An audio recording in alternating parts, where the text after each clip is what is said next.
The Euphrates runs brown with the soil of mountains it will never see again, carrying Armenian earth to Mesopotamian fields in an endless transfer of nations through water. Here, where the Tigris flows close enough that ancient engineers could dream of joining what nature kept separate, the river makes a gentle bend that creates a crossing point, a meeting place, a destiny. The land between these rivers, Mesopotamia to the Greeks, the land of two rivers to its inhabitants, has already nursed civilization for 2,000 years before the first mud brick of Babylon is laid. But this particular spot, this precise bend in the eternal river, will become humanity's first metaphor for both ultimate glory and ultimate ruin. The Tell rises gradually from the alluvial plain, an artificial hill built from the compressed dreams and debris of 50 centuries. Each layer contains a city that believed itself eternal, pottery shards from forgotten peoples, cuneiform tablets recording vanished kings, the ashes of temples whose gods no longer have names. Babylon will add its own strata to this accumulation, but unlike those anonymous predecessors, its name will echo through every civilization that follows. The city that rises here will teach humanity what a metropolis can be, demonstrate power's possibilities and limitations, and provide the template for every emperor's ambition and every prophet's warning about pride. Marduk watches over this destiny from temples not yet built, a patron deity who begins as merely another Mesopotamian god among hundreds but will rise with his city to command the heavens. The relationship between city and god runs deeper than mere dedication. They create each other through mutual elevation. As Babylon grows from village to town to wonder, Marduk ascends from local patron to national deity to king of gods, his 50 names eventually proclaiming dominion over every aspect of existence.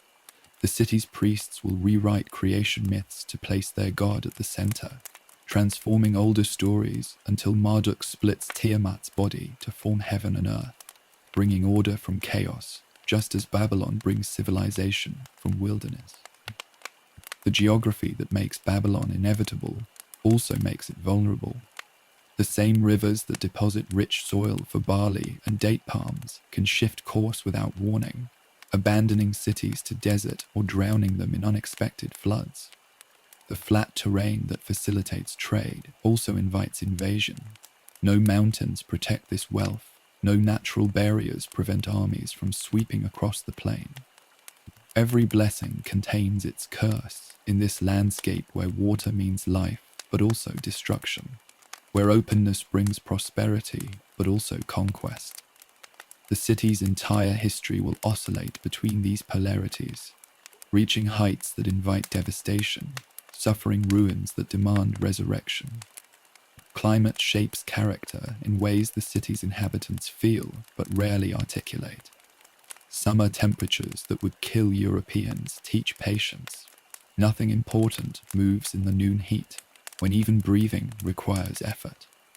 The winter rains that transform dust to mud remind everyone that divine favor comes in seasons, that survival requires storing abundance against inevitable want. The dust storms that can darken sky for days, turning air to choking grit, become metaphors for divine displeasure and invading armies alike. This is not a gentle land that forgives mistakes or allows improvisation. It demands planning, cooperation, hierarchy, all the elements that create both civilization and oppression. The rivers determine everything through their annual patterns of flood and recession.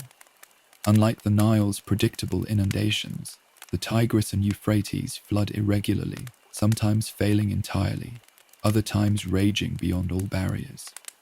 This unpredictability requires elaborate irrigation systems maintained through collective labor, creating the organizational structures that separate cities from villages. The man who controls water controls life itself, making hydraulic engineering the foundation of political power. Babylon's rise will depend on mastering these waters. Its fall will accompany their abandonment, And every revival will begin with clearing the ancient canals. Trade routes converge here by geographic logic that transcends human planning. From the north come metals and timber that Mesopotamia lacks entirely. The south provides access to the Persian Gulf and maritime routes to India and Africa. East and west connect caravan paths that will become the Silk Road, though silk remains unknown for centuries yet. Every merchant moving between these compass points must cross the rivers somewhere, and this bend provides the optimal combination of narrow crossing and stable banks. The city that controls this crossing point extracts profit from the movement of goods between all nations, growing rich not from production but position. The soil itself tells stories to those who know its language. Virgin earth lies 20 feet below current surface, everything above created by human habitation. Broken pottery creates layers archaeologists will read like tree rings, dating catastrophes and prosperities by changes in ceramic style. Ash deposits mark the city's periodic destructions, some thin layers suggesting quick raids, others thick enough to indicate systematic annihilation. Between these black bands run the ordinary accumulations of urban life. Animal bones from feasts, broken tools, the slow rain of dust and debris that raises city streets until ground floors become basements and new buildings rise on the ruins of old. Language evolves here from pictures to abstraction, cuneiform wedges pressed into clay replacing earlier pictographs. The script that develops serves commerce before poetry, receipts for barley, contracts for land, inventories of sheep. But from these mundane beginnings emerge the genres that define literature. Law codes, epic poems, astronomical observations, medical texts, personal letters that reveal unchanging human concerns across millennia. When Babylon inherits this tradition, its scribes will standardize and preserve texts that might otherwise vanish, creating libraries that outlast the civilization that built them. The Babylonians who will make this place legendary have not yet arrived. The site knows Sumerians, Akkadians, Gutians, Amorites, waves of peoples who build and abandon settlements along the river. Each group adds elements to the cultural mixture that will become Babylonian civilization. Sumerian religion, Akkadian language, Amorite ambition, Gutian toughness. The city serves as crucible where these elements fuse into something new, a cosmopolitan identity that can absorb conquerors rather than being displaced by them. This resilience, more than walls or armies, explains why Babylon endures through destruction that arrays other cities entirely. The name itself carries destiny, Babili, Gate of God, in Akkadian, though later folk etymology will derive it from the Hebrew confusion of tongues. This dual meaning captures the city's essence, portal between human and divine, but also symbol of humanity's fractured ambitions. Every great city claims special divine favor, but Babylon will make this claim literal through architecture that attempts to bridge earth and heaven. The ziggurat that will rise here, inspiring tales of towers that challenge God, represents both humanity's highest aspiration and its fatal hubris. Before stone is laid or brick is fired, before Hammurabi transforms potential into power, the place waits with patient inevitability. The rivers flow, depositing their annual gift of fertile soil. The sun beats down, baking mud into building material. The trade routes converge, bringing peoples and ideas that require a meeting place. All the elements exist, awaiting only the catalyst of human ambition to transform geography into history. The eternal city has not yet been born, but its birth seems as inevitable as the rivers that define it, the crossroads that demand it, the dreams that will build it from mud and ambition into humanity's first vision of what urban glory can achieve. The eternal city's transformation from possibility to power begins with an Amorite prince who inherits a precarious throne in 1792 BC, ruling a modest city-state surrounded by more powerful neighbors. Hammurabi receives from his father Sin Mubalit, a kingdom that controls perhaps 50 miles of river valley, threatened by Larsa to the south, Eshnunna to the north, and Elam to the east. The great days of Mesopotamian empire seem to belong to the past. Sargon's Akkadian domains have long crumbled, Ur's third dynasty has fallen, and the land has fractured into competing city-states, whose alliances shift like desert sand. Yet this political fragmentation creates the opportunity for a leader with patience, cunning, and vision to build something unprecedented. The young king spends his first years in careful administration rather than glorious conquest, issuing year-ends that commemorate canal digging and temple repairs rather than battlefield victories. The year Hammurabi established justice in the land speaks to domestic consolidation, not foreign expansion. These mundane achievements lay foundations more important than any military campaign: functioning irrigation systems that feed growing populations, temples that legitimize authority through divine approval, administrative structures that transform tribal leadership into bureaucratic state. While neighboring kings exhaust themselves in perpetual warfare, Hammurabi builds the infrastructure of permanence. The diplomatic revolution precedes the military one, as Babylon's king masters the art of temporary alliance. Cuneiform letters, preserved in palace archives, reveal a spider's web of correspondence, promises to Rim-Sin of Larsa, negotiations with Zimri-Lim of Mari, calculated friendship with Shamshi-Adad of Assyria. No king is powerful by himself, observes one tablet. 10 or 15 kings follow Hammurabi of Babylon. The same number follow Rim-Sin of Larsa, Ibal-Piel of Eshnunna, and Amut-Piel of Qatna, while 20 kings follow Yarim-Lim of Yamhad. This multipolar system requires constant recalibration, each ruler seeking advantage while preventing hostile coalitions. The conquest begins in Hammurabi's 30th year, when careful preparation finally yields to explosive action. His armies move south against Larsa, east against Elam, north. The king, who spent decades digging canals, understands that armies march on grain reserves, that sieges are won by organization rather than heroism. Each conquered city adds its resources to Babylon's growing power, creating momentum that becomes irresistible. Mari's destruction in 1761 BC demonstrates both Hammurabi's ruthlessness and his strategic vision.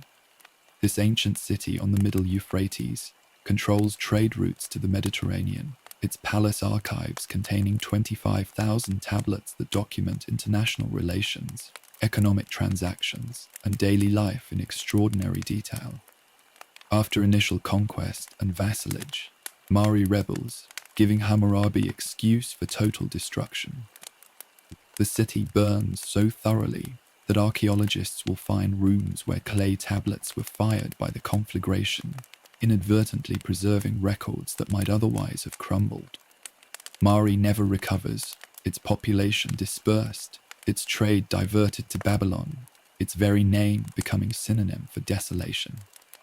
The law code that immortalizes Hammurabi's name represents culmination rather than innovation, collecting and systematizing legal traditions that stretch back centuries.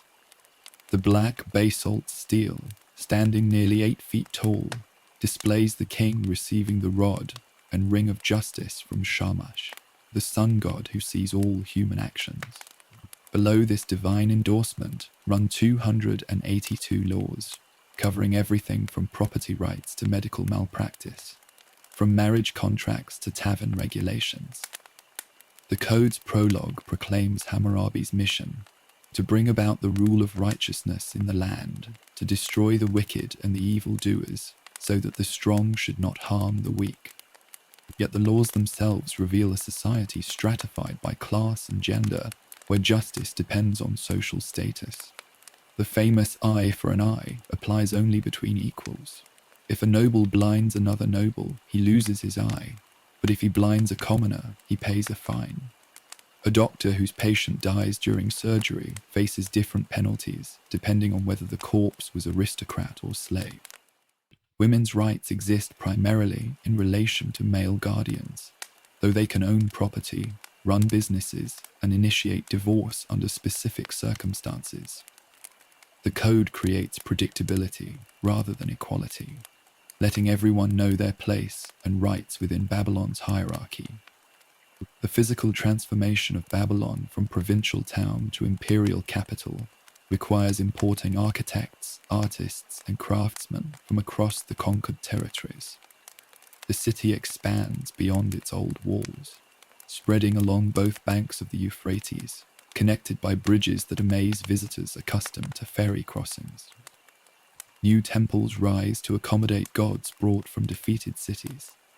Babylon practices theological imperialism, adopting deities rather than suppressing them. The Ziggurat Etimenenki, house of the foundation of heaven and earth, begins its climb toward the sky, though Hammurabi's version remains modest compared to later reconstructions that will inspire the Tower of Babel legend. Marduk's elevation from local patron to supreme deity parallels Babylon's political rise. The Enumera Elish, Babylon's creation epic, undergoes revision to place Marduk at its center, usurping roles previously assigned to older gods. In this new theology, Marduk defeats Tiamat, the primordial chaos dragon, using winds and nets to trap her before splitting her body to create heaven and earth. The other gods, grateful for deliverance, grant him 50 names encompassing all divine attributes. This mythological coup transforms Mesopotamian religion, making Babylon's god king of heaven, just as Hammurabi rules earth below. The administrative genius that sustains Hammurabi's conquests matters more than military victories. Provincial governors selected for competence rather than birth report directly to Babylon through regular correspondence.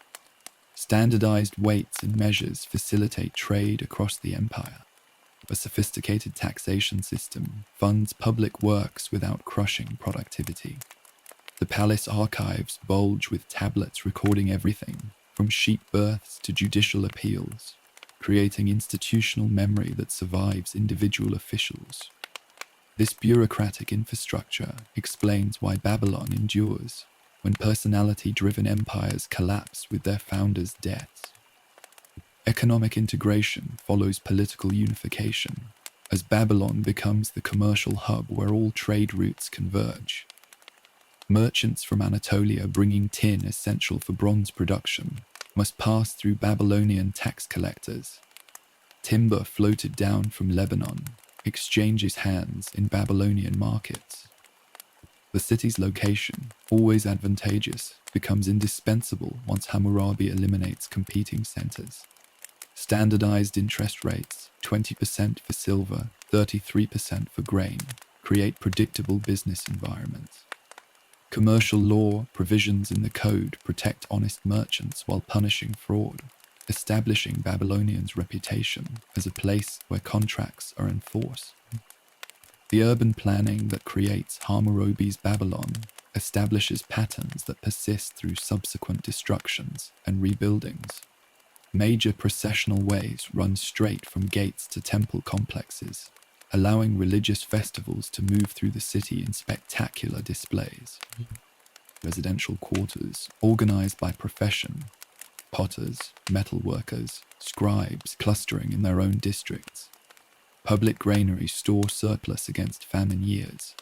Drainage systems prevent the river floods that periodically devastate less prepared cities. This rational organization, imposed on organic growth, creates a city that functions as efficiently as Hammurabi's law code.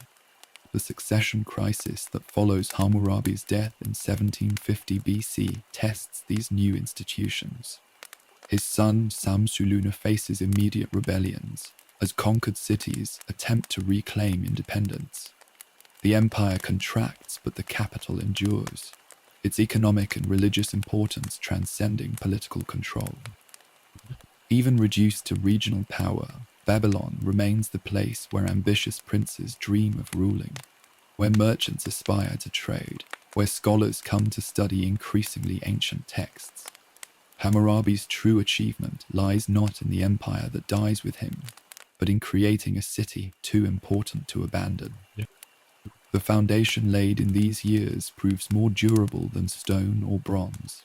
When Hittites, Kassites, Assyrians, and Persians each in turn capture Babylon, they find themselves captured by it, adopting its culture, its gods, its ambitions. The law code Hammurabi proclaimed continues influencing legal thought 3 millennia after his death. The administrative practices developed here spread throughout the ancient world, teaching distant peoples how to govern complex societies. Most importantly, the idea of Babylon as the eternal city, the gate between heaven and earth, the place where human ambition reaches its apex, takes root so deeply that no destruction can eradicate it. The mud bricks of Hammurabi's palace will crumble, his ziggurat will require constant rebuilding, his empire will fragment and disappear. But Babylon itself, the concept as much as the physical city, has been born into history.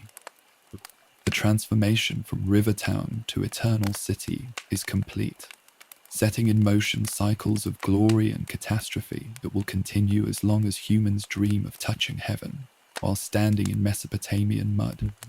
The empire Hammurabi, forged from ambition and administrative genius, survives barely a generation after his death, contracting like a dying heart as subject cities reclaim their independence. By 1600 BC, Babylon controls little beyond its immediate hinterland, the great lawgiver's descendants ruling, a shadow of former glory. Yet the city itself endures as religious and commercial center, its wealth accumulated over centuries making it an irresistible target for new predators emerging from distant mountains. The doom approaching from Anatolia carries implications beyond simple conquest. It will demonstrate the pattern of death and rebirth that defines Babylon's eternal destiny. Mursili I, king of the Hittites, leads his army on an epic march of 1,700 miles from the Anatolian highlands to the Mesopotamian plain in 1595 BC. This extraordinary expedition, crossing mountain passes and hostile territory, seems motivated less by territorial ambition than by the lure of plunder. The Hittites, masters of a new military technology, iron weapons and horse-drawn war chariots, descend upon Mesopotamia like wolves among sheep. Their route follows the Euphrates downstream, gathering supplies and momentum, while Babylon receives increasingly desperate reports of cities falling to unknown invaders from the north. The last king of Hammurabi's dynasty, Samzugdatana, organizes resistance with resources diminished by decades of decline. The walls that seemed impregnable when backed by empire's might prove vulnerable to enemies equipped with scaling ladders and protected by iron armor that bronze weapons cannot penetrate. The siege, recorded only in fragmentary sources, apparently lasted mere days before Hittite warriors breached the defenses. What followed exceeded normal ancient warfare's controlled violence. This was annihilation designed to erase rather than conquer. The Hittites systematically destroy what 17 centuries of civilization have built. Temples burn with their accumulated treasures, priests dying amid their altars. The palace archives, containing diplomatic correspondence and economic records stretching back generations, feed bonfires that illuminate nights of destruction. Private homes suffer equal devastation as invaders search for hidden wealth, leaving families dead among their shattered possessions. The great statue of Marduk, gold-plated and jewel-encrusted embodiment of Babylon's divine patron, disappears into Hittite wagons bound for distant Anatolia. Without their god, Babylonians become spiritual orphans in their own ruined city. Archaeological evidence reveals the catastrophe's thoroughness through layers of ash and collapsed masonry that mark 1595 BC as clearly as geological strata record ancient floods. Bronze tools melt in the heat of burning buildings, forming puddles that cool into abstract shapes. Clay tablets accidentally fired by the same flames that destroyed their repositories preserve final desperate messages, appeals for help that never arrived, inventories of goods about to be looted, personal letters that become inadvertent epitaphs. The sophisticated urban infrastructure Hammurabi created ceases to function as drainage systems clog with debris, turning streets into stagnant marshes. The Hittites' departure proves as mysterious as their arrival. Having destroyed Babylon, Musili leads his army back to Anatolia without attempting occupation or ongoing control.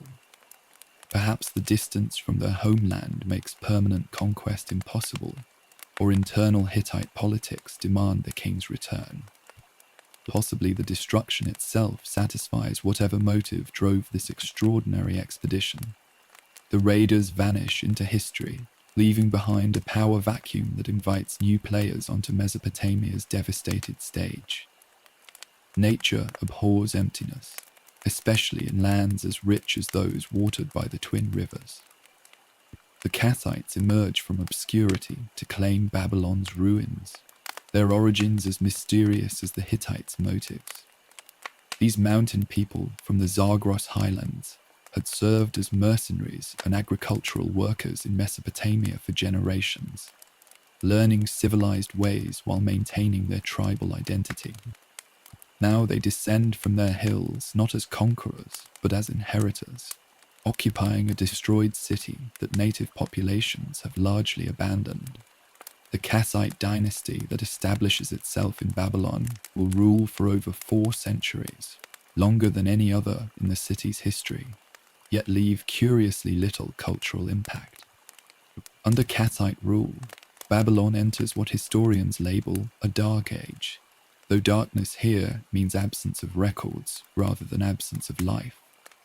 The new rulers adopt Babylonian culture wholesale, writing in Akkadian rather than their native language, worshipping Marduk despite their own gods, maintaining administrative practices developed under Hammurabi. Yet something vital has been lost. The creative energy that produced law codes and literature gives way to mere preservation. Scribes copy old texts without composing new ones. Builders repair ancient temples without innovation. The city functions but does not flourish, like a heart that beats but no longer races. The Marduk statue's absence creates a theological crisis that shapes Babylonian consciousness for centuries. Without their god's physical presence, citizens feel abandoned by divine protection, explaining their suffering as punishment for unknown sins. Priests develop elaborate rituals of repentance, hoping to entice Marduk's return from Hittite captivity. Annual ceremonies mourn the god's absence, while maintaining his temple as if he might return at any moment. This spiritual wound, deeper than physical destruction, transforms Babylonian religion from confident assertion to anxious supplication. Trade continues along ancient routes, but Babylon no longer dominates commercial networks as competing centers arise. The Kassites establish their primary capital at Dur-Kurigalzu, a new city built on virgin ground, suggesting even they find Babylon's ruins too haunted for comfortable habitation. Yet merchants still gather in Babylon's markets, reduced but persistent.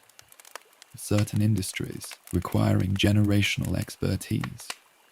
Astronomy, medicine, scribal training maintain continuous tradition despite political upheaval. The city's intellectual capital, accumulated over centuries, proves harder to destroy than its physical infrastructure. International correspondence from this period, discovered in Egyptian archives at Amarna, reveals Kassite Babylon maintaining diplomatic relations with great powers despite diminished status. Letters between Kassite kings and Egyptian pharaohs negotiate royal marriages, exchange gifts, and complain about protocol violations with touching humanity. One Babylonian princess sent to join Pharaoh's harem writes home lamenting that her husband has so many wives he doesn't recognize her. These glimpses through the darkness show life continuing, even in diminished circumstances, adapting to new realities while remembering past glories. The Kassite period's architectural remains suggest gradual recovery rather than dramatic renaissance. Temples receive basic repairs sufficient for continued worship, but lack the ambitious decoration of earlier eras. Private houses cluster in neighborhoods that follow old street patterns, their inhabitants unconsciously maintaining urban forms established under Hammurabi. The city walls, breached by Hittites, undergo piecemeal restoration that prioritizes functionality over grandeur. This modest rebuilding reflects Kassite pragmatism. They seek a livable city rather than a magnificent one. Cultural synthesis occurs despite the period's overall stagnation. Kassite rulers commission kuduru, boundary stones, recording land grants in text and symbolic images. These monuments blend Mesopotamian legal tradition with Kassite artistic sensibilities, creating a unique form that outlasts its creators. The Kassite horse-breeding expertise enriches Mesopotamian military practice. Their introduction of new architectural techniques, particularly in defensive construction, influences later builders. Even in decline, Babylon serves as a crucible where different traditions merge. The recovery's slowness reflects psychological as well as physical trauma. A city accustomed to ruling others must learn to survive without empire. Citizens who inherited memories of Hammurabi's glory adjust to Kassite mediocrity. Yet something indestructible persists beneath the surface decline. Priests maintain rituals even without their god statue. Scribes preserve texts even without new inspiration. Merchants trade even without monopoly. The idea of Babylon, more resilient than its walls, survives in diminished but continuous form. By 1400 BC, 2 centuries after the Hittite destruction, Babylon has achieved stable if uninspiring existence under Kassite rule. The population has recovered, the temples function, the canals flow, yet visitors accustomed to tales of Hammurabi's capital find a provincial city distinguished mainly by the antiquity of its ruins. The first destruction has taught Babylon about mortality, replacing confidence with caution. The city that once reached for heaven now contents itself with survival, not yet understanding that its greatest glories and most terrible catastrophes still lie ahead. This period of quiet endurance serves as necessary prelude to future resurrection. The priests who maintain empty rituals for absent Marduk preserve the religious framework that later conquerors will revive. The scribes who copy ancient texts without comprehension transmit knowledge that future scholars will rediscover. The merchants who conduct modest trade maintain commercial networks that await only political stability to flourish again. Babylon learns patience during these centuries, discovering that survival itself is a form of victory when measured against the totality of destruction. The Kassite twilight ends not with sudden catastrophe, but gradual eclipse, as a new power rises in the north, terrible in its efficiency and merciless in its ambitions. Assyria emerges from its heartland around Ashur and Nineveh, with innovations in warfare that transform conflict from seasonal raiding into systematic conquest. By 1200 BC, as Kassite authority crumbles through internal weakness rather than external assault, Assyrian armies probe southward, testing Babylonian defenses with increasing boldness. The relationship that develops between these cities, Assyria the warrior, Babylon the priest, will define Mesopotamian history through cycles of domination, rebellion, and destruction that culminate in apocalyptic vengeance. Tiglath-Pileser I captures Babylon briefly in 1100 BC, the first Assyrian king to enter Marduk's city as conqueror rather than pilgrim. Yet even this warrior, whose annals boast of hunting lions and elephants, approaches Babylon with reverence that distinguishes it from other conquests. He performs proper sacrifices at Marduk's temple, seeking legitimacy through religious observance rather than simple military dominance.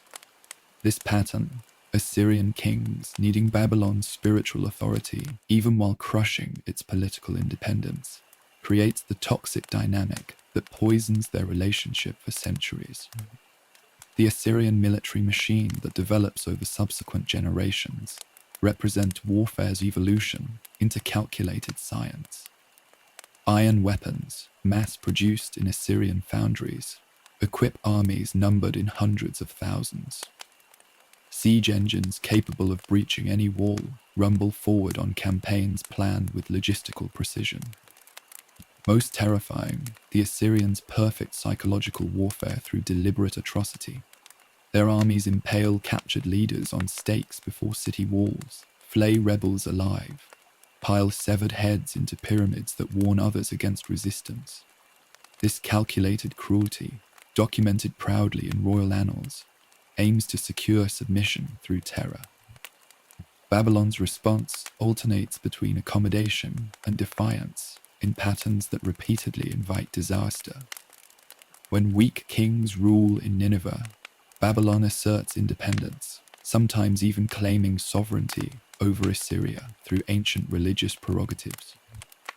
When strong Assyrian monarchs arise, Babylon submits, its priests crowning foreign rulers in Marduk's temple, while citizens seethe with resentment. Each submission stores humiliation that explodes into rebellion at the first opportunity.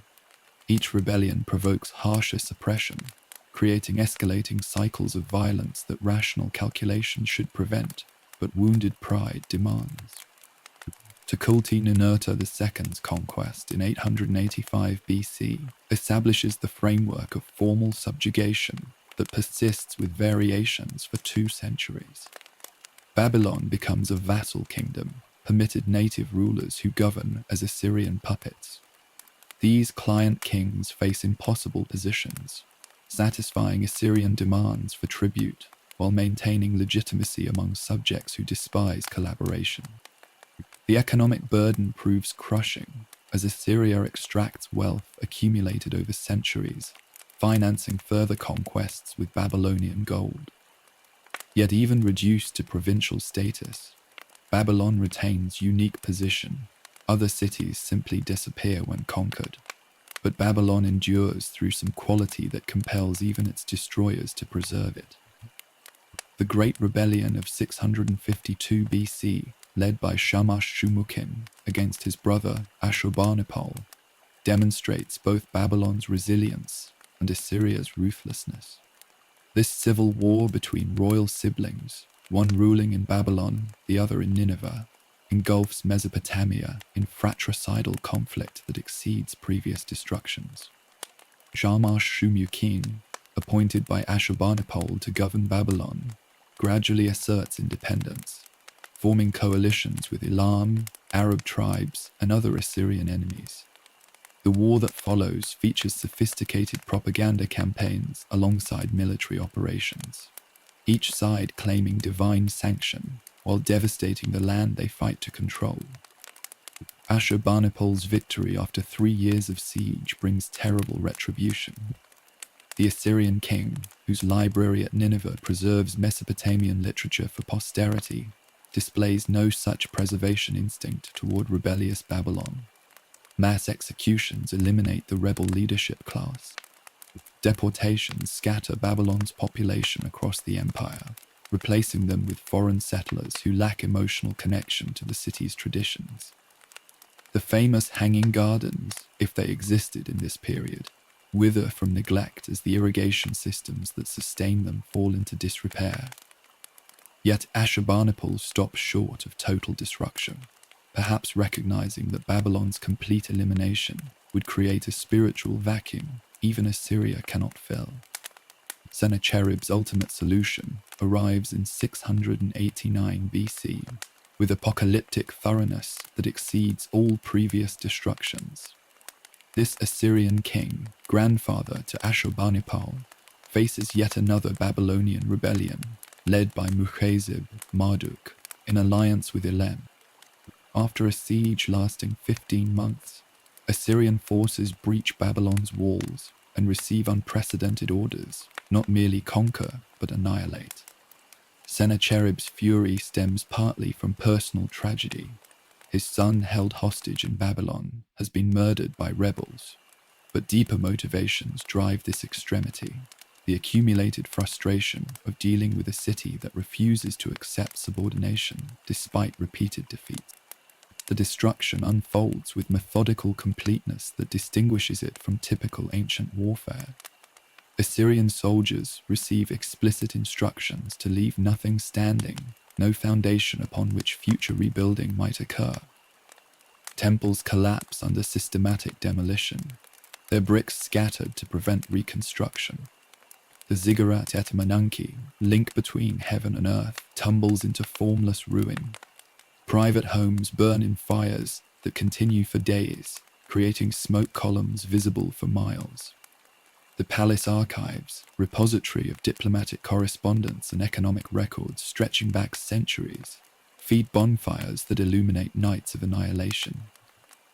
Sennacherib's special innovation involves hydraulic warfare that attempts to erase Babylon from geography itself. Assyrian engineers divert the Euphrates, channeling its waters through the ruins to wash away even the debris. Canals that irrigated surrounding fields are deliberately breached, turning productive farmland into pestilential swamp. The intention exceeds simple destruction. This is obliteration, designed to make the site uninhabitable for eternity. Royal inscriptions boast that Sennacherib has returned Babylon to the primordial waters from which creation emerged, undoing Marduk's ordering of chaos. The theological implications trouble even Assyrians accustomed to brutality. Destroying cities is normal warfare, but attempting to uncreate a sacred site challenges cosmic order. Marduk's statue, captured and carried to Assyria, represents not mere plunder, but spiritual captivity that disturbs religious sensibilities. Omens multiply, eclipses, monstrous births, unseasonable weather that court astronomers interpret as divine displeasure. Sennacherib himself dies mysteriously 8 years later, assassinated by his own sons in circumstances that suggest divine retribution for excessive sacrilege. Yet Babylon refuses its assigned oblivion. Within months of Assyrian withdrawal, scavengers appear among the ruins, salvaging bricks and metals from the devastation. Former residents, deported to distant provinces, maintain their Babylonian identity in exile, teaching children about their lost city in songs and stories that preserve memory across generations. Most remarkably, the site itself resists erasure. The diverted waters, lacking proper channels, create new loops that actually protect certain areas from erosion.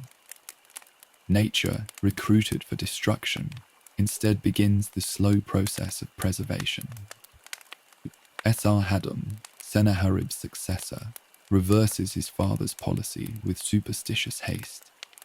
Disturbed by omens and seeking to placate Marduk, he orders Babylon's reconstruction, though the project proceeds slowly, given the comprehensive destruction.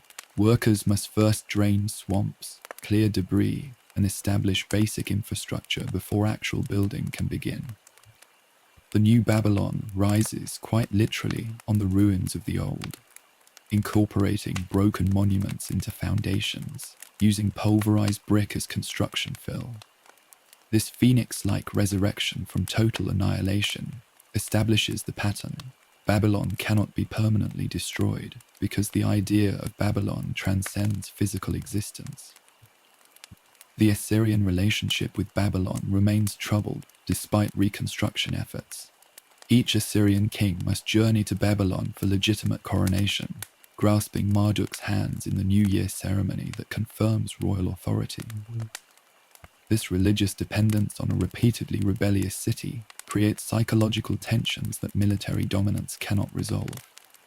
Assyrian princes appointed to govern Babylon often go native, adopting Babylonian culture and eventually leading new rebellions. The city exercises unique corrupting influence on its conquerors, seducing them with antiquity and sophistication that military prowess cannot match. By 650 BC, Babylon has recovered much of its population and prosperity under Assyrian rule, though political independence remains memory rather than reality. The temples function, commerce flows, scribal schools train new generations in cuneiform literacy. Yet beneath surface normality, resentment simmers toward Assyrian overlords, whose brutality has passed into traumatic collective memory. The priests who conduct daily rituals remember colleagues burned alive in their sanctuaries. Merchants who profit from imperial trade remember ancestors whose businesses were destroyed. The city waits with patience born from centuries of suffering, knowing that Assyrian power, seemingly invincible, contains seeds of its own destruction. This period of Assyrian dominance teaches Babylon about survival through adaptation rather than resistance. The city learns to bend without breaking, to preserve essential identity while accepting foreign rule. Cultural continuity matters more than political independence when measured across centuries. The scribes who copy ancient texts under Assyrian supervision transmit knowledge that outlasts empires. The priests who crown foreign kings in Marduk's name maintain rituals that preserve cosmic order despite earthly chaos. Most importantly, Babylon's repeated resurrections from destruction establish its reputation as the eternal city that cannot die, a reputation that attracts the next generation of conquerors who will transform humiliation into unprecedented glory.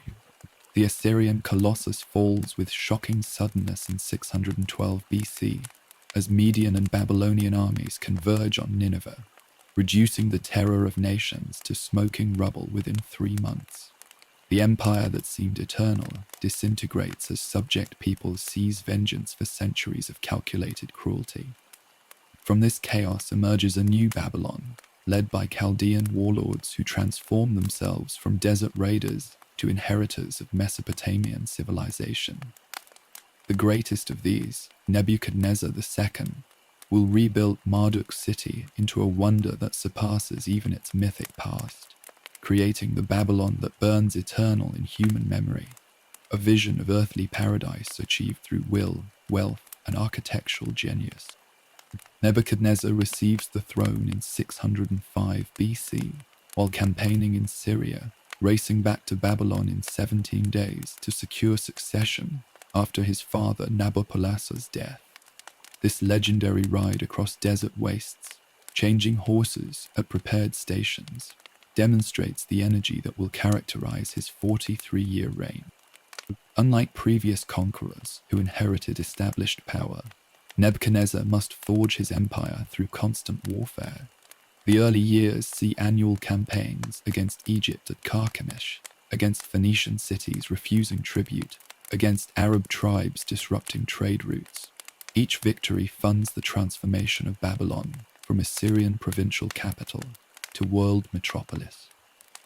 The vision that drives Nebuchadnezzar exceeds mere restoration. Where previous rulers repaired ancient monuments, he rebuilds from foundations, enlarging and glorifying until original structures disappear within new magnificence.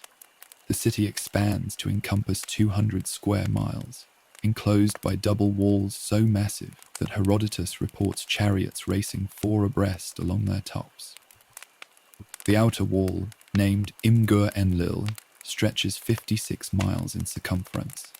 The inner wall, Nemeti-Enlil, rises higher still, punctuated by towers every 60 feet.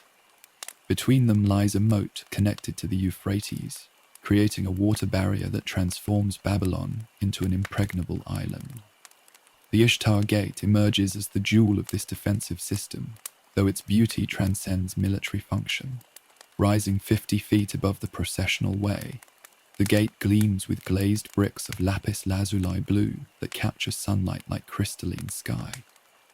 Against this celestial background parade dragons and bulls in raised relief, symbols of Marduk and Adad, rendered in such detail that muscles seem to ripple beneath ceramic skin. Each animal required dozens of specially molded bricks, fitted together with precision that creates seamless images.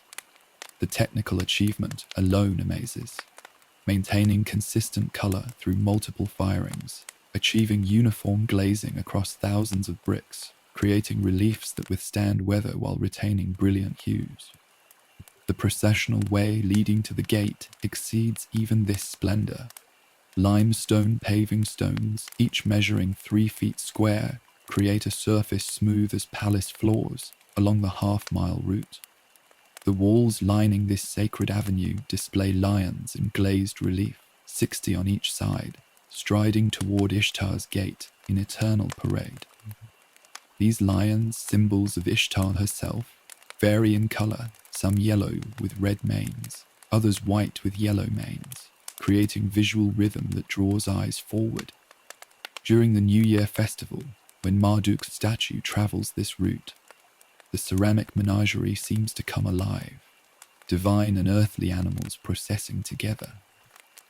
Inside the city, Nebuchadnezzar's palace complex covers 50 acres of interconnected courtyards, throne rooms, administrative centers, and private quarters. The southern palace alone contains over 600 rooms, their walls decorated with glazed brick reliefs depicting date palms, rosettes, and geometric patterns in blues, yellows, and whites that create cool refugees from Mesopotamian heat. The throne room, where Nebuchadnezzar receives ambassadors from the known world, stretches 170 feet in length, its walls showing lions and floral designs that frame royal power within natural abundance. Beneath these public spaces, vaulted chambers provide storage for the tribute that flows from empire to capital. The Hanging Gardens, most mysterious of Nebuchadnezzar's constructions, rise somewhere within this palace complex, their exact location debated because no Babylonian text describes them, despite documenting lesser achievements. Greek sources speak of terraced gardens ascending in steps, planted with trees and flowers from across the empire, irrigated by hydraulic pumps that lift water from the Euphrates to summit heights. The story claims Nebuchadnezzar built these aerial gardens for his Median queen, Amytis, homesick for her mountainous homeland. Whether historical reality or Greek fantasy projected onto Babylon's grandeur, the gardens capture essential truth.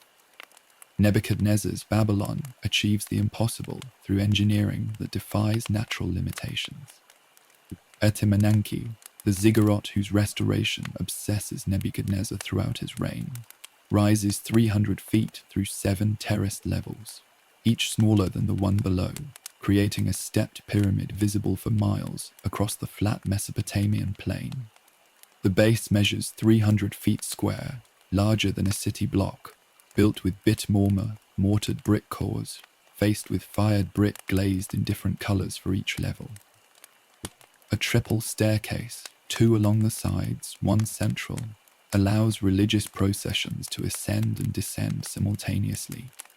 The summit temple, roofed with cedar beams gilded with gold, houses Marduk's marriage bed where sacred prostitutes enact cosmic unions, ensuring fertility for land and people. The scale of construction requires revolutionary organization of labor and resources. Nebuchadnezzar's inscriptions boast of bringing mighty cedars from Lebanon, floating them down the Euphrates in massive rafts. Stone absent from alluvial Mesopotamia arrives from distant quarries, black basalt from Arabia, white limestone from Syria, alabaster from upstream regions.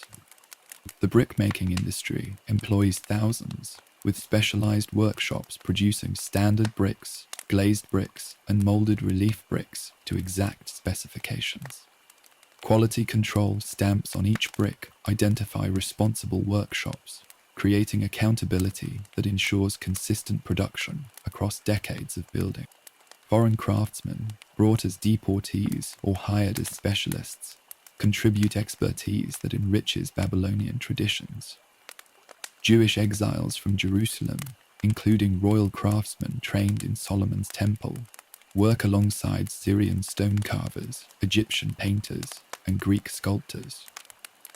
This cosmopolitan workforce, speaking dozens of languages while laboring on common projects, embodies Babylon's transformation into history's first world city.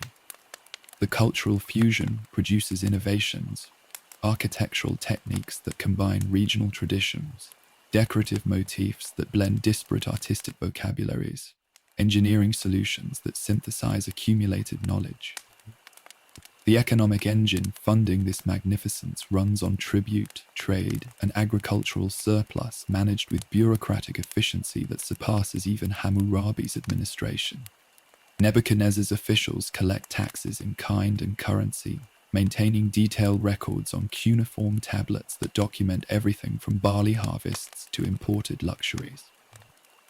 The royal workshops produced textiles, metalwork, and crafted goods that commanded premium prices throughout the ancient world.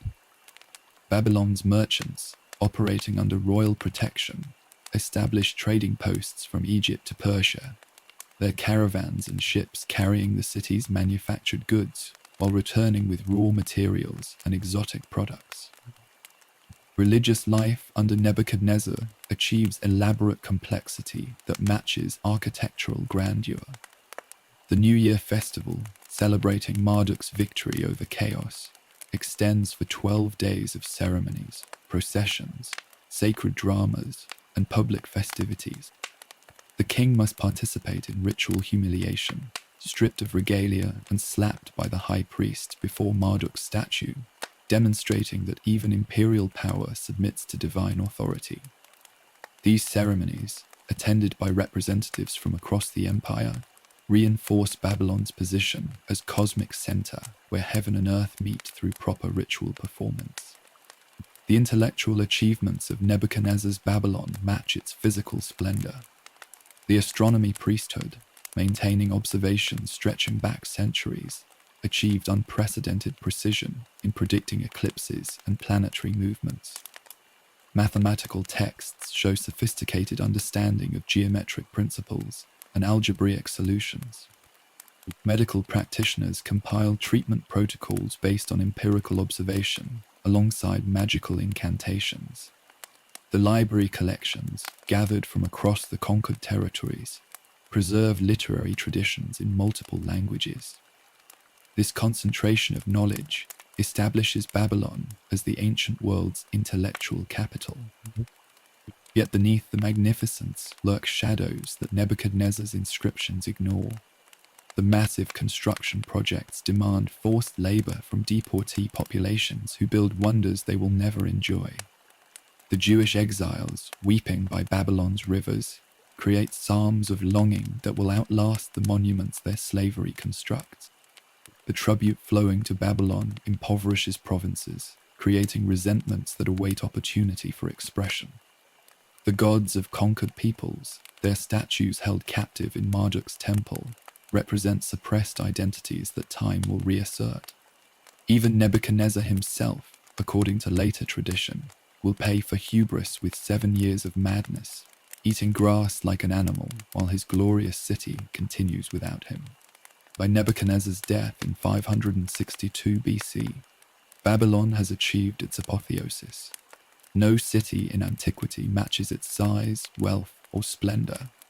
Visitors arriving through the Ishtar gate, walking the processional way, ascending Etmananke's heights, exploring palace complexes that seem to continue forever, experience urban magnificence that exceeds imagination. The city that Sennacherib tried to erase from existence has become the standard against which all future cities measure themselves. Yet this climax of achievement contains seeds of decline, the expense that drains the empire, the complexity that defies management, the hubris that invites divine retribution. The Babylon of Nebuchadnezzar burns itself into human memory as the epitome of earthly glory, a vision of what human ambition can achieve given unlimited resources and unwavering will. The physical city will face new conquests and destructions, but the image created in these years of supreme achievement becomes immortal. Every subsequent empire will dream of matching Babylon's grandeur. Every prophet will warn against Babylon's pride. Every exile will remember Babylon's rivers.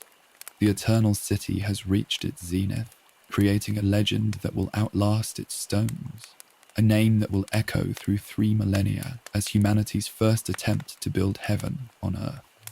The smoke rising from Jerusalem's ruins in 586 BC carries westward on Mediterranean winds, reaching Babylon as faint haze that colors sunsets with prophecy fulfilled. Nebuchadnezzar's armies have accomplished what Assyrian forces never achieved: the complete destruction of Solomon's temple, that architectural poem in cedar and gold that anchored Jewish identity for 4 centuries. The Babylonian soldiers who topple its pillars and pry gold from its walls execute military orders without comprehending they are midwifing a theological revolution.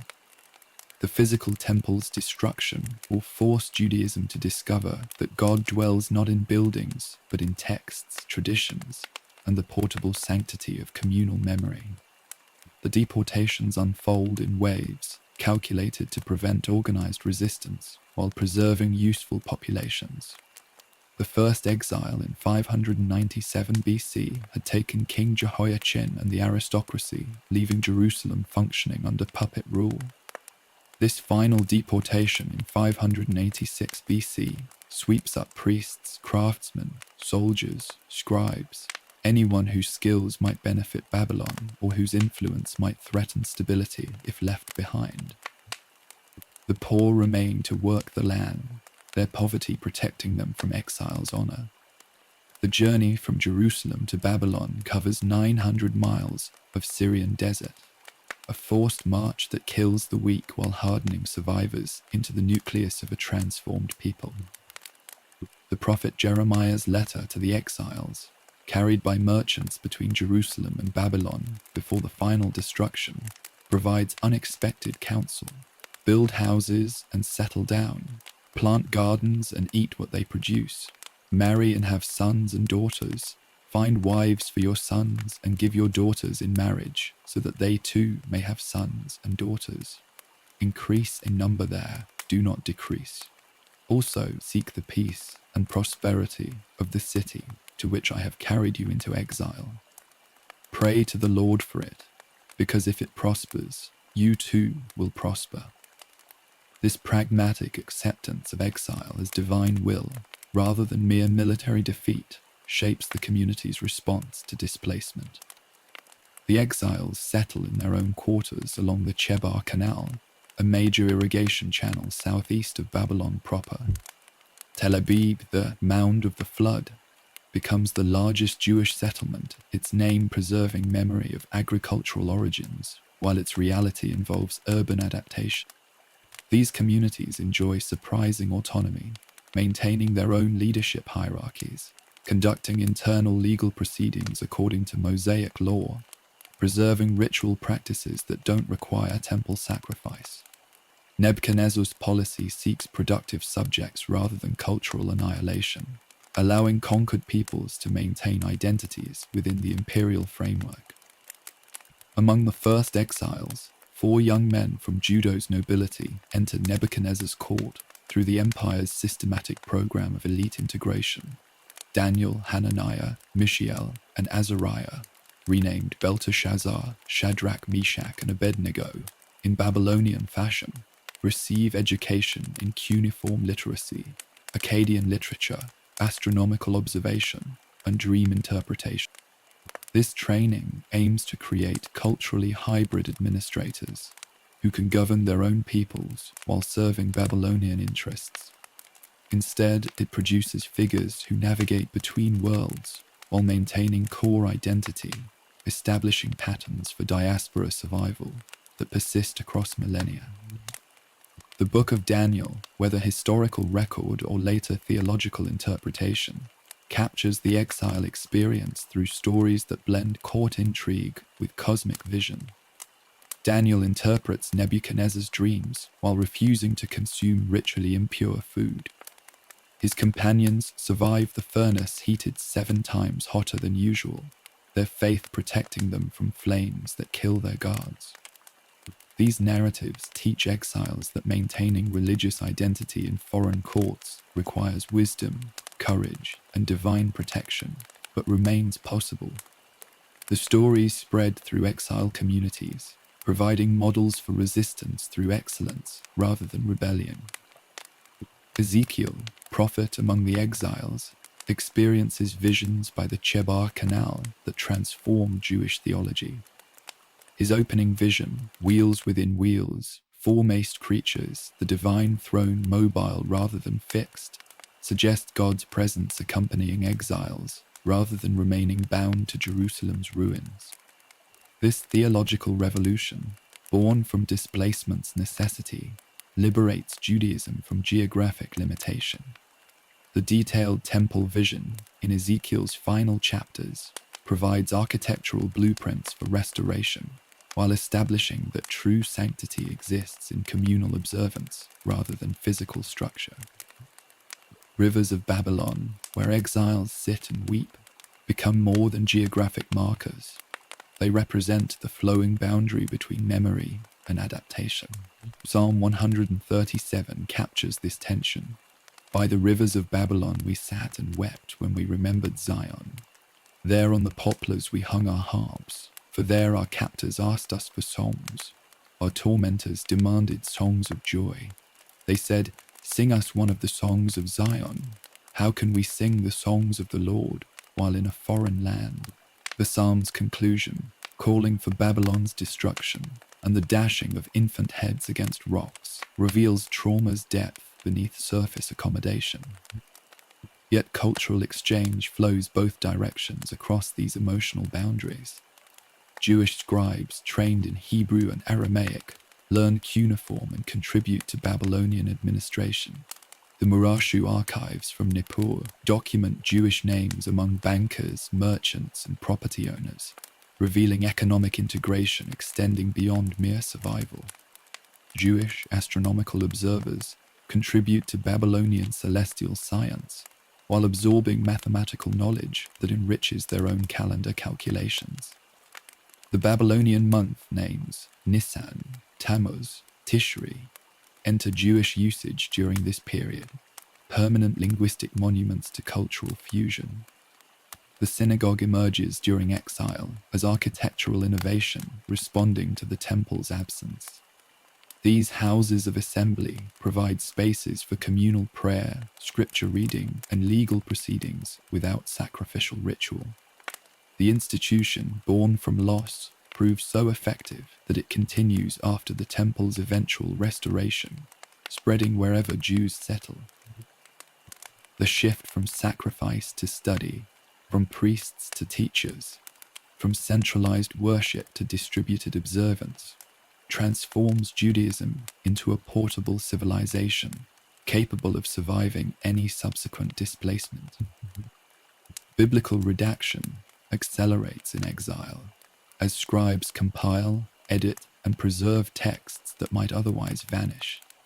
The Deuteronomistic history, extending from Joshua through Kings, receives final editing that interprets Israel's history through theological lens, explaining conquest and exile as divine responses to covenant faithfulness or violation. The priestly source contributes genealogies, ritual prescriptions, and creation accounts that assert order against exile's chaos. This literary productivity, undertaken in foreign land using borrowed writing materials, creates the textual foundation that will outlast any temple. The wisdom literature tradition flourishes as Jews encounter Babylonian intellectual culture. Job, whether composed or edited in exile, grapples with suffering's meaning through dialogue that echoes Mesopotamian wisdom disputes. Proverbs incorporates international wisdom traditions while maintaining distinctive ethical monotheism. These texts demonstrate Jewish thinkers engaging sophisticated philosophical traditions while articulating unique perspectives rooted in covenant theology. The cross-ordered dialogue enriches both traditions while maintaining distinct identities. Economic opportunities in cosmopolitan Babylon allows some exiles to prosper beyond what provincial Judah offered. The Ajibi family archives document Jewish participation in commercial networks extending from Egypt to Persia. Skills in literacy, numeracy, and law make Jewish exiles valuable in Babylonian bureaucracy and commerce. This economic integration creates stakeholders in Babylonian prosperity, complicating simple narratives of oppression and longing for return. When Cyrus eventually permits repatriation, many Jews choose to remain in Babylon, establishing permanent diaspora communities. The transformation of Jewish identity during Babylonian captivity extends beyond survival strategies to fundamental reimagining of covenant relationship. Without temple, priesthood, or sacrifice, Jews discover that Torah study, prayer, and ethical conduct suffice for religious life. The exile, intended as punishment and dissolution, instead catalyzes evolution from temple-centered cult to text-centered culture. This adaptation proves so successful that when opportunities for return arise, Jewish identity has been permanently altered. Intermarriage, cultural assimilation, and apostasy certainly claim portions of the exile community, as Ezra and Nehemiah's later reforms indicate. Yet the core that maintains distinct identity emerges strengthened rather than weakened by Babylonian experience. The songs of Zion, silenced by trauma beside Babylon's rivers, transform into new melodies that blend memory with hope. The temple's physical destruction enables its spiritual reconstruction in forms that no conquering army can demolish. By the time Cyrus's edict permits return, the Jewish community in Babylon has evolved from traumatized deportees to established diaspora. Some rush to rebuild Jerusalem, carrying Babylonian architectural techniques and administrative practices. Others remain, creating the Babylonian Jewish community that will produce the Talmud 1,000 years later. The exile intended to eliminate Jewish distinctiveness instead globalizes it, creating patterns of diaspora existence that enable survival through subsequent dispersions. Babylon, the destroyer of temples, becomes unwitting creator of a Judaism capable of thriving anywhere texts can be studied and communities can gather. The royal gardens of Babylon witness a transformation more terrifying than any military defeat, when Nebuchadnezzar, at the height of his power, stands on his palace roof surveying the city he has built, and speaks the words that seal his doom. Is not this the great Babylon I have built as the royal residence by my mighty power and for the glory of my majesty? Before the boast fully leaves his lips, heaven's judgment falls with deafening swiftness. The man who commanded armies and raised ziggurats begins a descent into bestial madness that will last 7 years, leaving the world's greatest city to function without its creator, while he crawls through gardens eating grass like the oxen he once sacrificed. The biblical account in Daniel provides the only detailed narrative of this catastrophe, though Babylonian sources hint at a mysterious absence through gaps in royal inscriptions and administrative peculiarities during Nebuchadnezzar's final years. The prayer of Nabonidus, discovered among the Dead Sea Scrolls, speaks of a Babylonian king afflicted for 7 years, suggesting multiple traditions preserved memory of royal madness. Whether understood as divine punishment, psychological breakdown, or political crisis masked by theological interpretation, the story captures essential truth. Absolute power contains seeds of its own dissolution. The symptoms described suggest lycanthropy or boanthropy, rare psychological conditions where sufferers believe themselves transformed into animals. Nebuchadnezzar's hair grows like eagle feathers, his nails like bird claws. He abandons palace comforts for outdoor existence, grazing in the gardens he built for his homesick queen. The rationality that planned military campaigns and architectural wonders dissolves into animal instinct. Royal physicians, trained in both medicine and exorcism, attempt treatments ranging from herbal remedies to elaborate rituals. But the king recognizes neither treatment nor treaters, seeing only fellow beasts or threatening predators. The administrative machinery Nebuchadnezzar created proves robust enough to function without direct royal supervision. Crown Prince Amel-Marduk, known to biblical sources as Evil Merodach, assumes regency without formally claiming kingship. The fiction of Nebuchadnezzar's continued rule maintains stability. Decrees issue in his name, tribute arrives on schedule, provincial governors continue established policies. The Babylonian bureaucracy, perfected over centuries, demonstrates that effective systems outlast individual leaders. Tablets from this period show business continuing normally, suggesting the crisis remained confined to palace circles. Yet signs of strain appear in subtle discontinuities. Building projects pause without formal cancellation. Military campaigns, annual events under Nebuchadnezzar's vigorous leadership, cease while borders remain technically secure. Foreign ambassadors report delays in audiences, receiving standardized responses to specific queries. The New Year festival, requiring royal participation in ritual humiliation before Marduk, faces theological crisis. Can a beast king perform ceremonies ensuring cosmic order? The priests devise substitution rituals, maintaining forms while acknowledging reality's divergence from ideal. The psychological impact on court circles ripples outward through Babylonian society. If the gods can strike down the mightiest king at his moment of supreme triumph, what security exists for lesser mortals? Temple donations increase as citizens seek divine protection through piety. Dream interpreters experience surge in consultations from anxious officials, wondering if their own ambitions court similar punishment.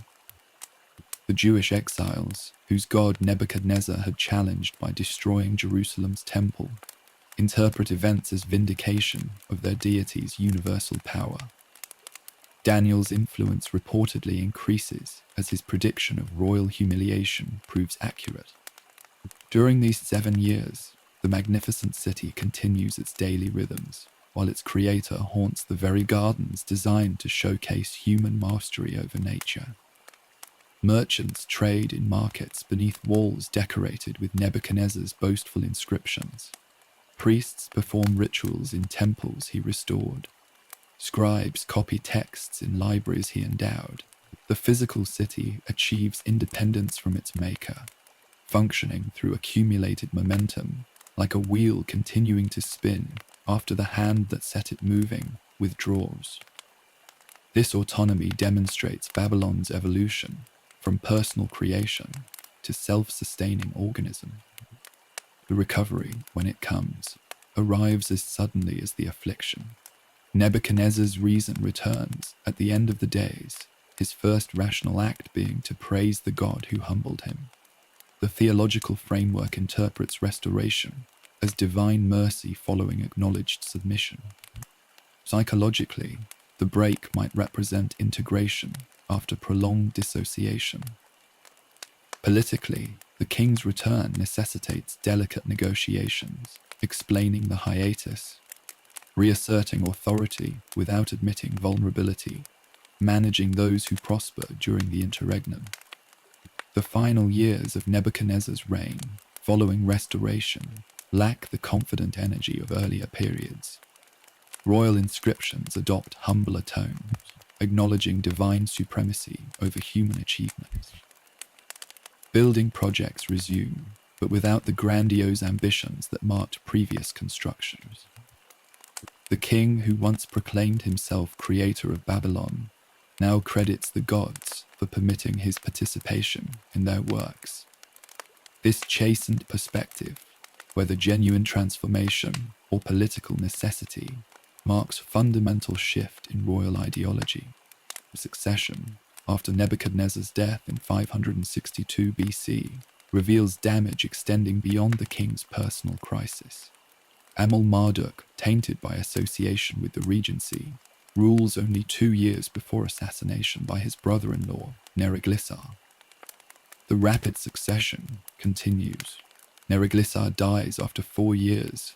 His son Labashi Marduk survives mere months before murder, elevates Nabonidus, whose own eccentricities suggest the madness theme continues. These weak kings cannot maintain the empire Nebuchadnezzar assembled through force of will. Provinces assert autonomy, tribute decreases. The administrative efficiency that survived royal madness cannot outlast royal mediocrity. Nabonidus proves particularly problematic, abandoning Babylon for 10 years to live in Arabian desert oases of Tamar, while his son Belshazzar governs as regent. This voluntary exile, motivated by religious visions promoting the moon god's sin over Marduk, creates worse crises than Nebuchadnezzar's involuntary absence.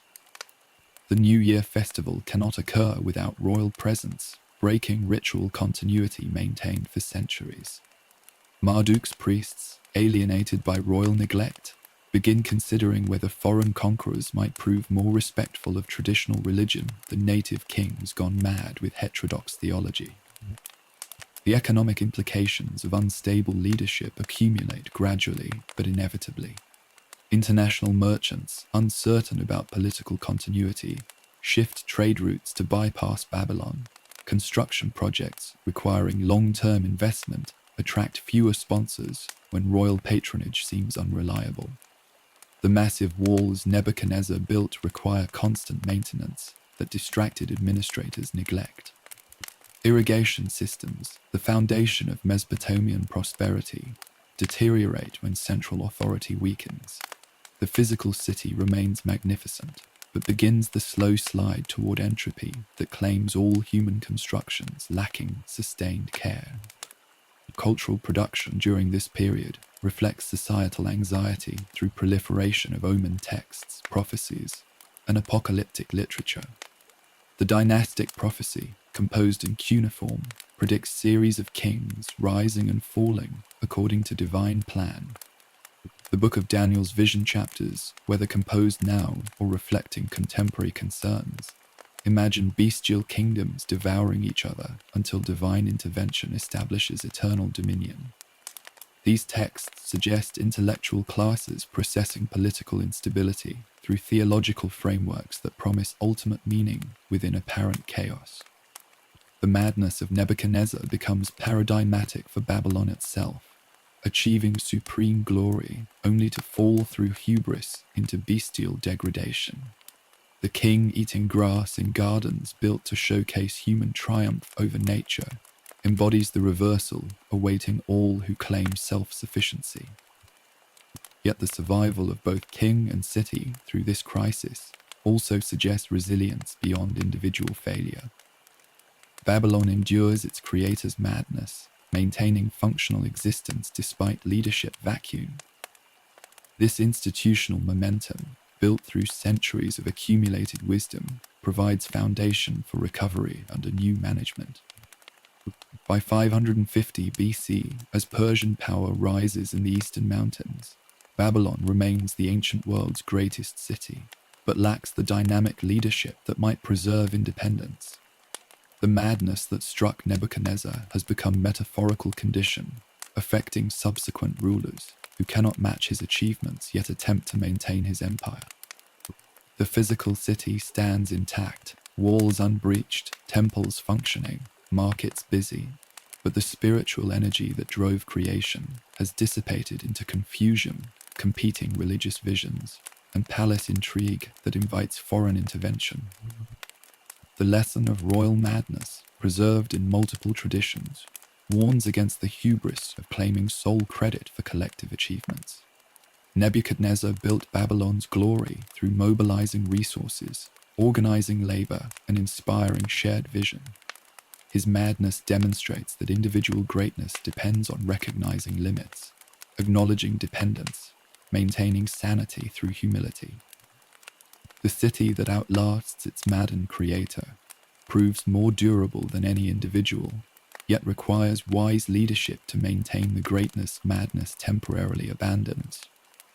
As Persian armies gather in the highlands, Babylon awaits new management of its eternal destiny. The 1,000 lords of Babylon gather in the palace's great hall on what none suspect will be the empire's final night, their laughter echoing off walls that have witnessed Nebuchadnezzar's glory and madness, now hosting his grandson's fatal banquet. Belshazzar, regent in his father Nabonidus' endless absence, commands a feast that transforms political anxiety into desperate celebration.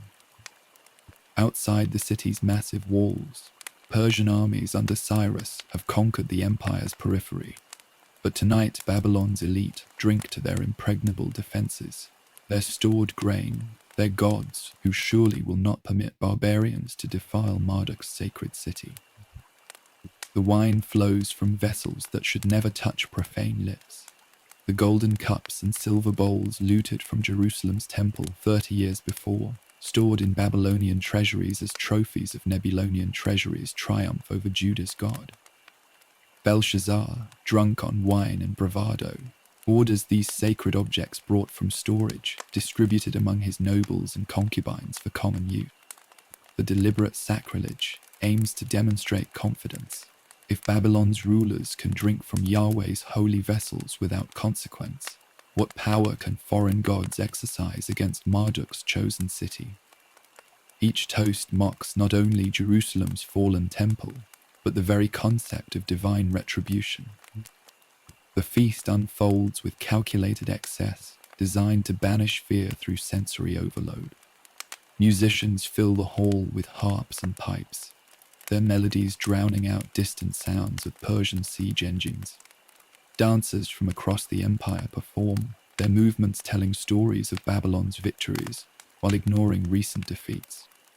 The menu features delicacies that display imperial reach: snow from Lebanese mountains to cool wine, spices from Indian merchants, fruits from Arabian oases.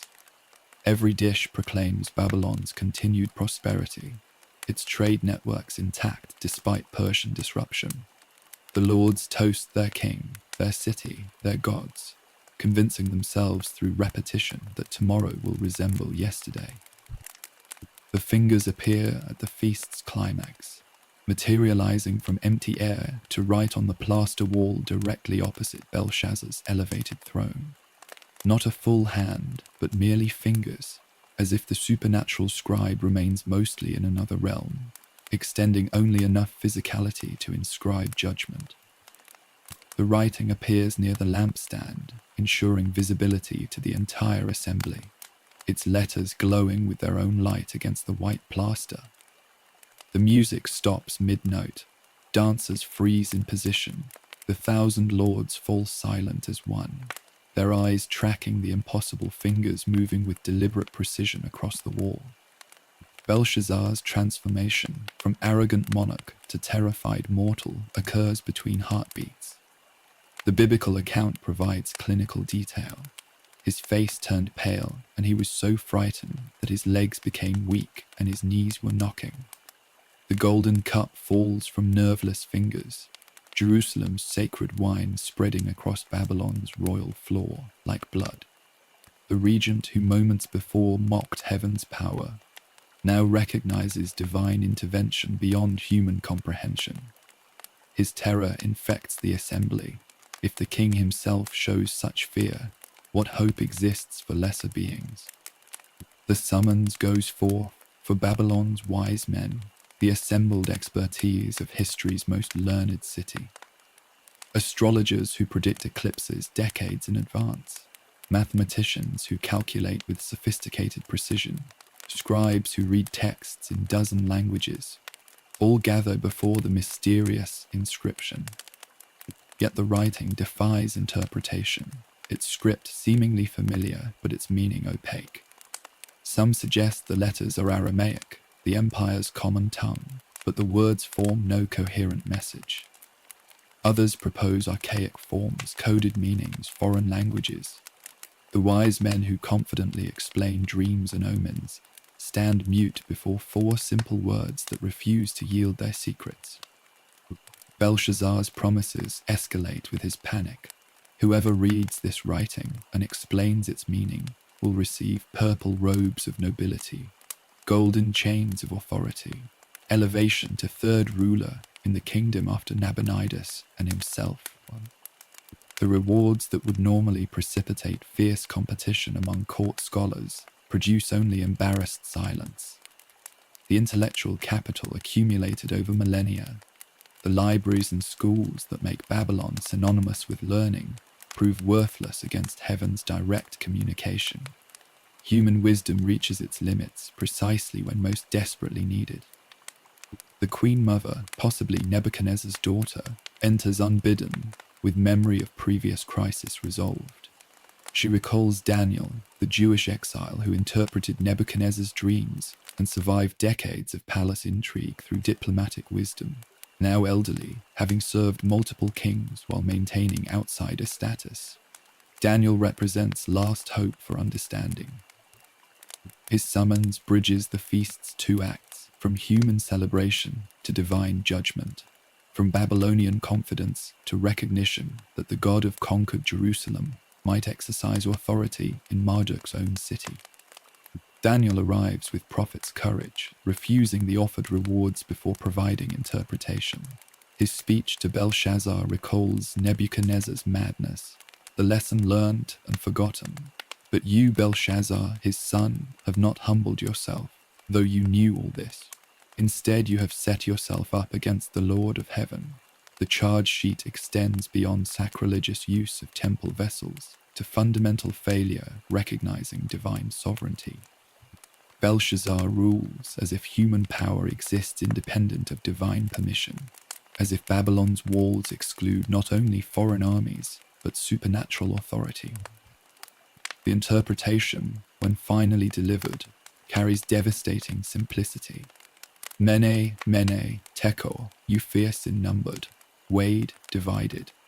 The repetition of mene emphasizes finality. God has numbered Babylon's days with mathematical precision. The count now complete.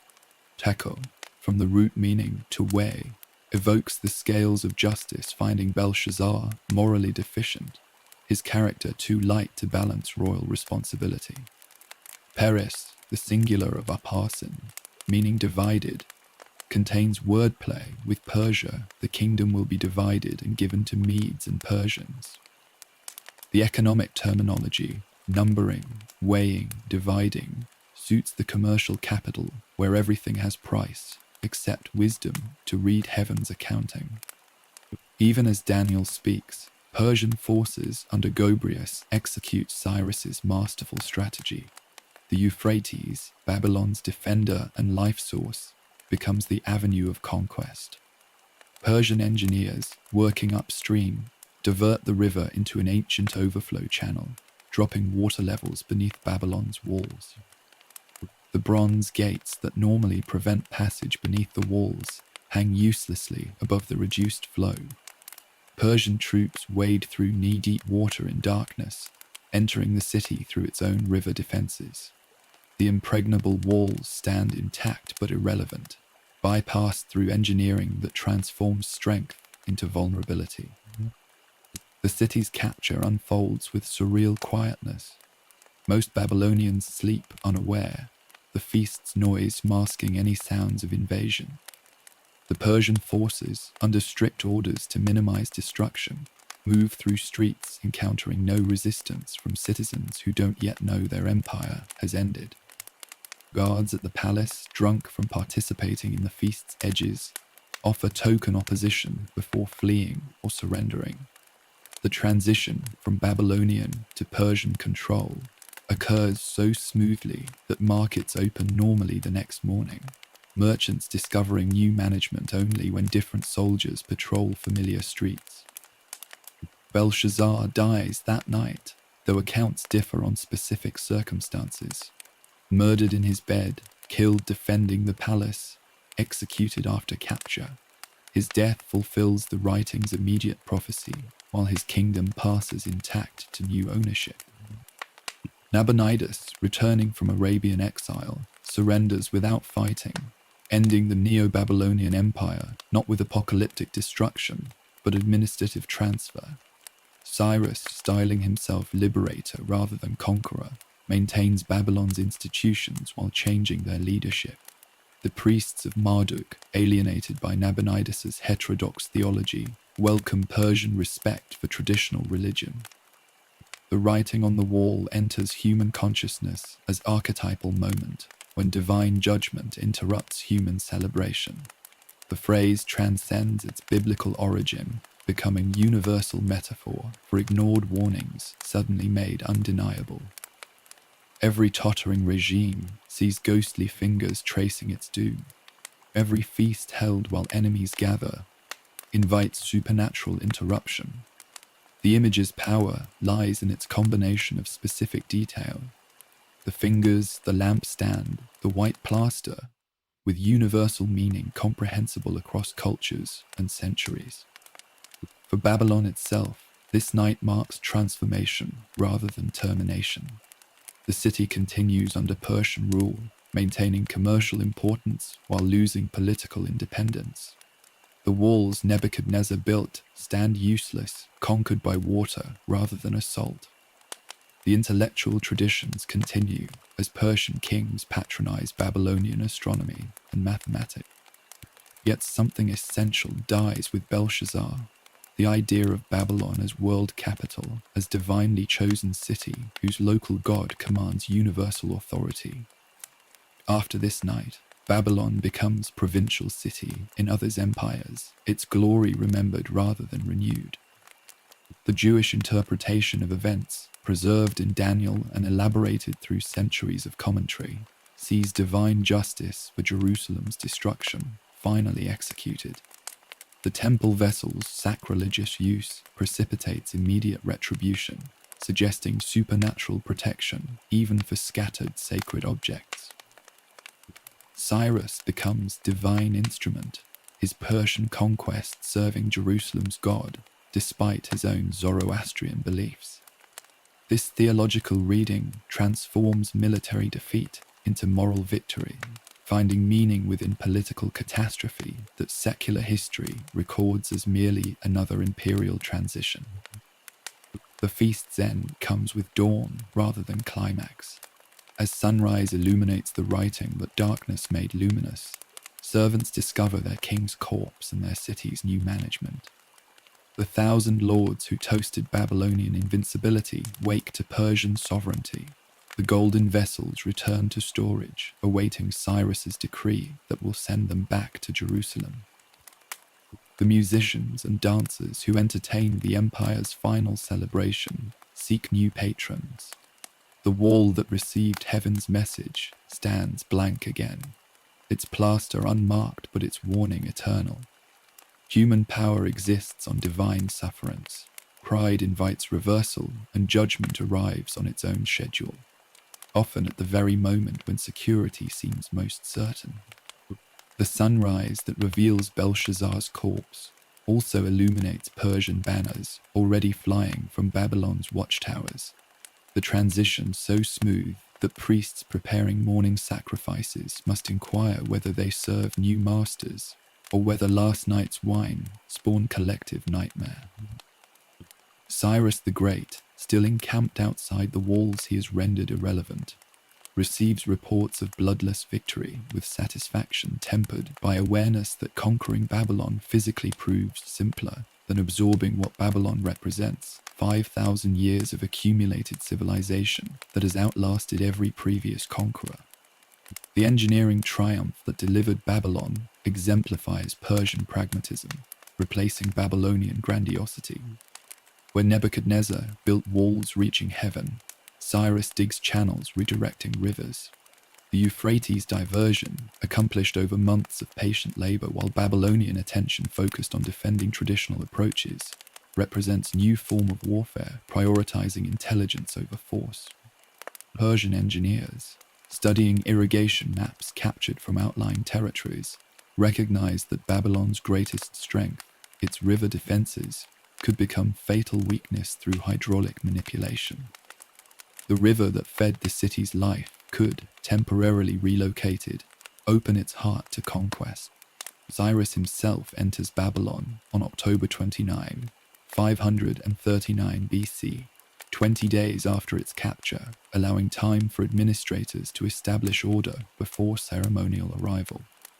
His entry follows carefully orchestrated script, designed to present conquest as liberation. No triumphant warrior parading change enemies, but rather a respectful king come to restore proper governance. The Cyrus cylinder, inscribed in Akkadian cuneiform for Babylonian consumption, proclaims, "I am Cyrus, king of the universe, mighty king, king of Babylon, king of Sumer and Akkad, king of the four quarters." The titles claim, acknowledge, rather than diminish Babylonian traditions.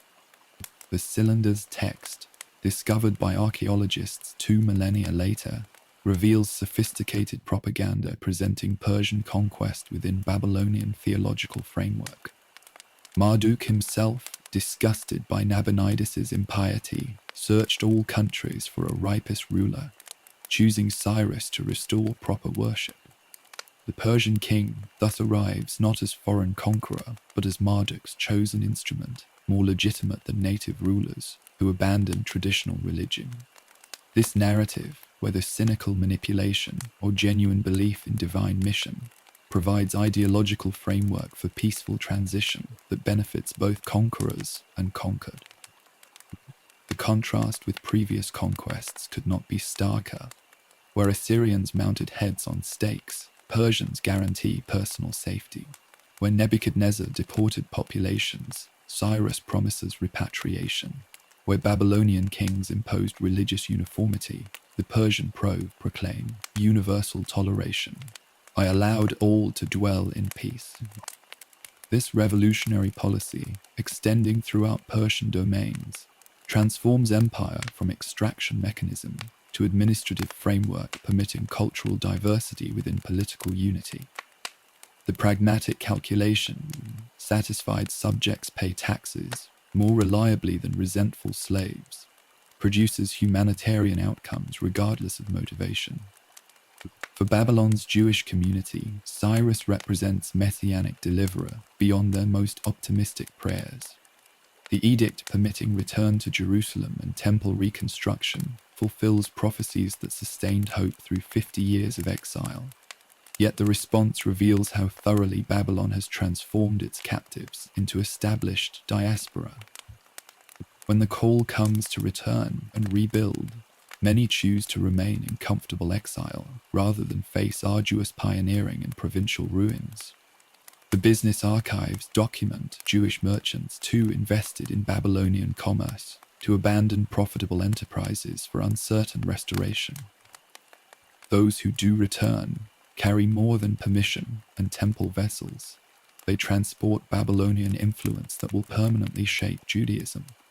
The Aramaic learned in exile becomes Jewish vernacular for centuries.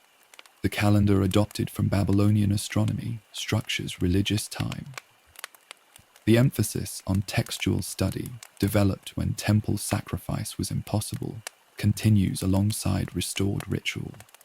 Most significantly, the idea of synagogue as supplement to temple, born from exile's necessity, spreads to Jerusalem itself. Babylon's unintended gift to Judaism, portable, text-centered religious practice, proved more durable than any temple. Cyrus's administration of Babylon demonstrates imperial genius through minimal disruption of functional systems. Persian satraps supervise, but don't replace, Babylonian bureaucracy. Cuneiform scribes continue recording transactions in Akkadian while learning Persian accounting methods. The temples receive royal patronage, confirming traditional privileges. The astronomical observers maintain their charts, now sharing data with Persian magi interested in celestial correlation. This continuity, preserving institutional knowledge while changing ultimate authority, explains the Persian Empire's stability compared to predecessors who destroyed what they conquered. The economic integration of Babylon into the Persian system opens new opportunities while creating novel dependencies. The Royal Road, stretching from Susa to Sardis, incorporates Babylon as major station in communications network spanning 3,000 miles. Messages travel in 7 days through relay riders, creating administrative efficiency previous empires couldn't achieve. Standardized coinage bearing Cyrus's image facilitates trade across linguistic and cultural boundaries. Babylon's merchants, accustomed to regional dominance, adapt to continental commerce where their city represents important, but not exclusive, nodes. Yet beneath surface prosperity, subtle degradation begins. The initiative that created wonders under Nebuchadnezzar atrophies when decisions require approval from distant Persepolis. The building projects continue, but reflect Persian rather than Babylonian aesthetics. The literature produced tends toward compilation and commentary rather than original composition. Most telling, ambitious young Babylonians increasingly seek careers in Persian administration rather than local institutions. The brain drain, voluntary and gradual, slowly transforms the intellectual capital into provincial museum. The religious situation under Persian rule exemplifies broader cultural dynamics. Marduk retains his temple and ceremonies, but pilgrimages decline when political power no longer reinforce religious centrality. The New Year festival continues, Persian governors participating respectfully, but the cosmic significance diminishes when Babylon no longer commands earthly empire. Other gods receive equal treatment under Persian tolerance, eroding Marduk's supremacy through equity rather than suppression. The priests, maintaining ancient rituals, increasingly resemble curators preserving rather than creating sacred tradition. Archaeological evidence from the Persian period shows Babylon maintaining physical infrastructure while losing demographic vitality. The walls remain intact but unnecessary. The canals function but carry reduced traffic. Private houses in previously dense neighborhoods stand empty, their owners relocated to new opportunities elsewhere in the empire. The city spreads laterally as population density decreases, gardens and orchards appearing where apartments once crowded. This suburbanization of ancient metropolis reflects changed function, from imperial capital concentrating power to regional center distributing Persian authority. The intellectual traditions that made Babylon synonymous with learning experience similar diffusion. The astronomical observations continue, but promising students increasingly study in Persian centers where royal patronage concentrates. The medical knowledge, accumulated over millennia, spreads through Persian networks to Greek cities, where it cross-fertilizes with other traditions. The mathematical innovations travel both east and west, enriching Indian and Mediterranean scholarship, while their Babylonian origins fade from memory. Babylon becomes transmitter rather than generator of knowledge. Resistance to Persian rule, when it emerges, lacks the nationalist fervor that challenged Assyrian domination. The revolts during Darius's succession crisis seem motivated by opportunism rather than ideology. Local strongmen attempt to exploit imperial transitions, claiming Nebuchadnezzar's heritage without his vision. These rebellions fail not through Persian military superiority alone, but through lack of popular support. Babylonians have discovered that provincial prosperity under tolerant foreign rule surpasses independent poverty under native tyrants. The transformation from eternal city to provincial capital occurs through accumulation of small surrenders rather than dramatic defeat. Each young scribe who learns Persian before mastering cuneiform, each merchant who relocates to Persepolis for better opportunities, each priest who performs ancient rituals without understanding their significance contributes to slow dissolution. The physical city remains impressive, tourists visiting the Hanging Gardens and ascending the ziggurat, but the creative energy dissipates like water spreading through sand. By 500 BC, 4 decades after Cyrus's conquest, Babylon has achieved stable mediocrity. The city functions efficiently within Persian administration, its governor reporting to the satrap of the combined province of Babylon and beyond the river. Trade flows through its markets, though no longer exclusively. Scholars work in its libraries, though decreasingly innovative. Priests maintain its temples, though without political reinforcement of theological claims. The Eternal City has discovered that eternity can mean endless adequate existence rather than recurring glory.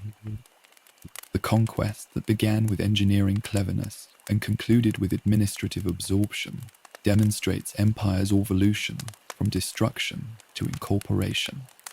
Cyrus takes Babylon not to destroy, but to utilize, recognizing that certain achievements transcend their creators and deserve preservation even under new management.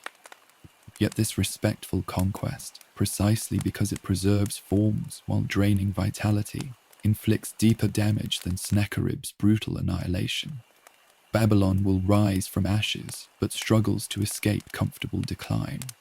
The Eternal City enters its long twilight, functioning but not flourishing, preserved but not renewed, conquered by kindness more thoroughly than violence ever achieved. The Macedonian army that approaches Babylon in October 331 BC carries the dust of Gaugamela on its bronze armor. The battle that shattered Persian power still fresh in memory, as Alexander leads his victorious forces toward the greatest prize of Darius's empire. The young king, who was conquered from the Hellespont to the Tigris in barely 3 years, now faces Babylon's walls, those same defenses that proved irrelevant to Cyrus but still inspire awe through sheer magnitude. Yet the gates swing open without resistance, the city's Persian governor Mazius having calculated that opposing the man who scattered the grand army like morning mist would achieve only his own destruction. Alexander enters Babylon on a road strewn with flowers, while priests of Marduk chant hymns adapted for new sovereignty.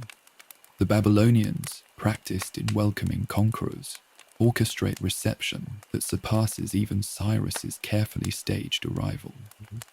Incense burns in silver censers along the processional way, its smoke mingling with perfume thrown from rooftops, where citizens gather to glimpse the golden inhered god who walks the earth in mortal form.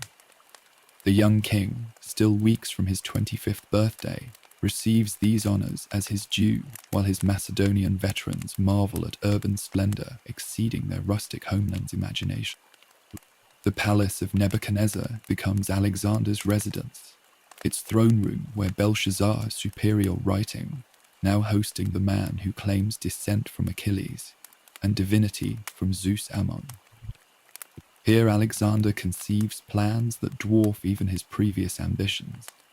Babylon will become the eastern capital of an empire spanning from Gibraltar to the Ganges, a fusion center where Greek rationality meets Oriental wisdom. The city that has absorbed Sumerian, Akkadian, Kassite, and Persian influences will now reconcile East and West in a cosmic marriage, producing new civilization. Yet from the beginning, Babylon's ancient priesthood watches their new master with concern masked by ceremonial courtesy.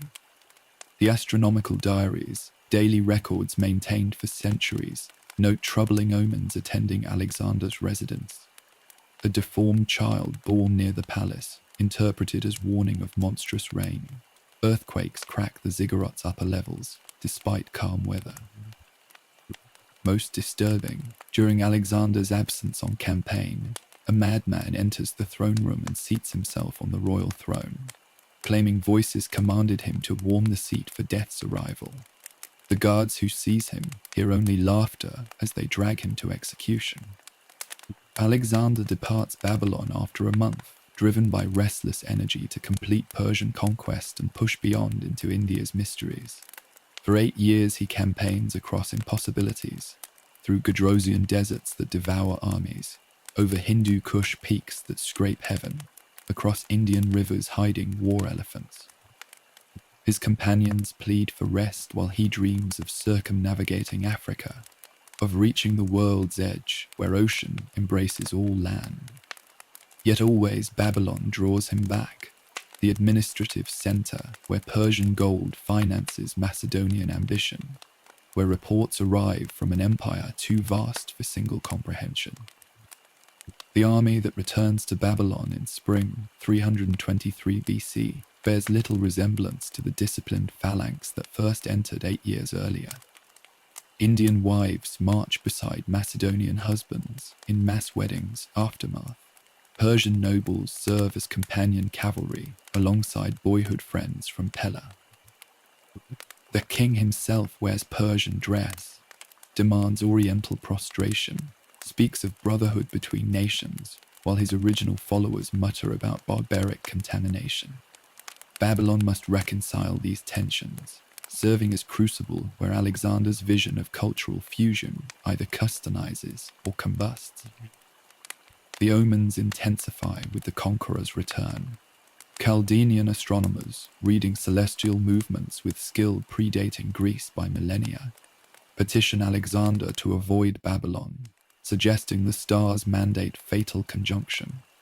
He dismisses their warnings with Greek contempt for Oriental superstition, quoting Euripides that the best prophet makes the best guess.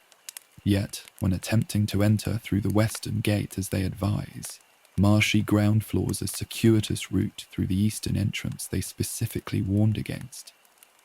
The cosmos conspires to place him where fate demands. The feverish activity of Alexander's final month reveals man racing against time. He doesn't consciously acknowledge running short. Plans proliferate with manic energy. Arabian expedition to control spice routes, Carthaginian war to complete Mediterranean dominance, Caspian exploration to determine if it connects with ocean. The harbour at Babylon fills with ships built from Lebanese cedar, their crews training for voyages beyond mapped waters. Veterans receive discharge bonuses while new recruits drill in mixed formations combining Macedonian discipline with Asian mobility. The world reshapes itself around Alexander's will, unaware its architect teeters on mortality's edge. The final illness begins at Medius's drinking party, a routine symposium that extends through night into dawn, as Alexander matches cups with companions who lack his legendary capacity. Some sources suggest poison, naming Antipater's son as assassin, serving wine tainted with water from the Styx. Others describe sudden fever, perhaps malaria from Babylonian marshes, attacking a constitution weakened by wounds, exhaustion, and excessive wine. The truth matters less than the trajectory. The man who conquered the known world discovers an enemy immune to tactical genius. The Royal Diaries, Alexander's official chronicle, records clinical progression of divine mortality. Day 1 brings fever that Alexander dismisses, bathing and sacrificing normally. Day 3 sees him carried to perform sacrifices he refuses to delegate. Day 5 forces acknowledgement as fever prevents standing, though he continues issuing naval instructions from his bed. Day 7 removes speech, the voice that commanded armies reduced to gestures misunderstood by increasingly panicked attendants. Day 9 brings the army to palace gates, veterans filing past their dying king, who can only move his eyes in final farewell. The succession crisis erupts before Alexander's body cools, his generals gathering around the deathbed to demand clarity about inheritance. To the strongest he whispers, or perhaps to Craterus, the acoustics of dying breath, making final words as ambiguous as Delphic prophecy. He hands his signet ring to Perdiccas, gesture interpreted as regency rather than succession. The empire he unified through personal charisma immediately fragments as generals calculate their portions of the dissolved whole. Babylon becomes conference center for partition, rather than capital of universal state. The body itself generates controversy that embodies larger cultural conflicts. Macedonian tradition demands cremation, but Ptolemy argues for Egyptian preservation, planning to hijack the corpse for Alexandria's legitimacy. While generals debate, Babylon's summer heat accelerates decomposition until embalmers report the miracle. Alexander's body remains uncorrupted, sweet-smelling, resisting decay like a saint's relic. This supernatural preservation, whatever its medical explanation, convinces waverers that Alexander's divinity transcends death, requiring treatment beyond mortal custom. Babylon witnesses the beginning of what historians will label the Wars of the Diadochi, Alexander's successors tearing his empire into kingdoms that mirror their master's megalomania without his genius. The city becomes prized and battlefield as Seleucus, Antigonus, and others contest Mesopotamian wealth. Each claims Alexander's mandate while pursuing policies he would have abhorred. The fusion of cultures he envisions splinters into Greek enclaves ruling Oriental masses, perpetuating precisely the divisions he sought to dissolve. Yet Alexander's brief residence transforms Babylon in ways outlasting political fragmentation. Greek becomes administrative language alongside Aramaic and Akkadian, creating trilingual culture that enriches intellectual discourse. The gymnasium rises near ancient temples, young Babylonians exercising naked in Greek fashion while maintaining cuneiform literacy. Aristotelian logic encounters Babylonian astronomy, producing synthetic achievements in mathematical modeling. The city digests its newest conqueror as it has all others, extracting useful elements while maintaining essential identity. The death that should have liberated Babylon from foreign rule instead confirms its permanent provincial status. No native dynasty emerges to reclaim Nebuchadnezzar's throne. The priesthood that maintained Marduk's worship through Persian tolerance continues similar accommodations with Macedonian successors. The merchant class that adapted to Persian commerce adjusts to Hellenistic trade patterns. Each transition grows easier as Babylon perfects the art of survival through submission, maintaining cultural continuity beneath political discontinuity. Alexander's tomb, wherever Ptolemy ultimately deposits it, remains empty in crucial sense. His animating vision dies in Babylon's palace, leaving only territorial fragments governed by lesser men.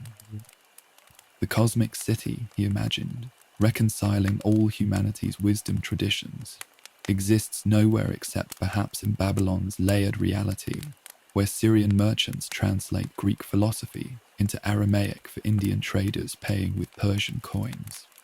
The eternal city absorbs its most glamorous conqueror, adding Hellenistic veneer to accumulated civilizations. By 300 BC, Babylon functions as Seleucid regional capital, important but not preeminent. Seleucia on the Tigris, built with Babylon's bricks by Babylon's workers, draws population to new foundation expressing Hellenistic rationality rather than ancient accumulation. The exodus accelerates Babylon's decline from metropolis to memory, though the memory proves more durable than stones. Alexander's death in Babylon ensures the city's immortality in Western consciousness, the place where unlimited ambition meets mortal limitation, where the greatest conqueror discovers unconquerable death, where divine aspirations dissolve into human fever. The eternal city claims its most famous victim, adding final layer to its palimpsest of glory and catastrophe. The Seleucid surveyors marking foundations for Seleucia on the Tigris in 305 BC work with bricks pried from Babylon's outlying districts, each one stamped with Nebuchadnezzar's name, repurposed for a rational Greek city that will drain the ancient capital of its lifeblood. Seleucus Nicator, Alexander's general turned king, understands that Babylon carries too much history to serve Hellenistic ambitions. Better to build fresh 40 miles north, where Greek urban planning can impose geometric order without negotiating millennia of accumulated sanctity. The new city rises with theatrical speed, while the old begins its transformation from metropolis to quarry. The exodus unfolds gradually, family by family, as opportunities multiply in Seleucia while diminishing in Babylon. Young scribes discover better patronage, translating Greek texts than copying cuneiform. Merchants relocate to follow royal favor and its attendant contracts. Even priests, most conservative element, established satellite temples in the new capital, while maintaining skeleton staff in ancestral shrines. The astronomical diaries continue their daily observations, but promising students apprentice elsewhere. Each departure seems temporary, reversible, until accumulated absences create permanent vacuum. The Euphrates itself joins the abandonment, its waters finding new channels through irrigation works left unmaintained by diminished population. The river that defined Babylon, that provided its defenses and carried its commerce, shifts course incrementally through decades of neglect. Where Nebuchadnezzar quays once loaded barges with goods for Mediterranean trade, mudflats emerge as water levels drop. The great bridge connecting east and west banks stands uselessly over dry channels. Wells must be dug deeper each year as the water table follows the river's retreat. The city that mastered hydraulic engineering discovers that water, like power, flows towards active centers. Antiochus I attempts revival around 275 BC, ordering restoration of Isagila, Marduk's temple, and Etmenangi, the great ziggurat. The royal inscriptions proclaim traditional titles, King of Babylon, King of Sumer and Akkad, while the king himself resides in Antioch or Seleucia. The restoration precludes, fitfully, local administrators embezzling funds meant for construction while filing optimistic reports. The ziggurat, partially rebuilt, collapses again through poor maintenance. The temple continues functioning, but with reduced staff performing abbreviated rituals. These half-hearted efforts, respecting Babylon's past without investing in its future, accelerate decline by preventing honest acknowledgement of terminal condition. The Parthians arrive in 141 BC as new Eastern power displacing Hellenistic rule. Their conquest of Babylon so unmemorable that historians debate the exact date.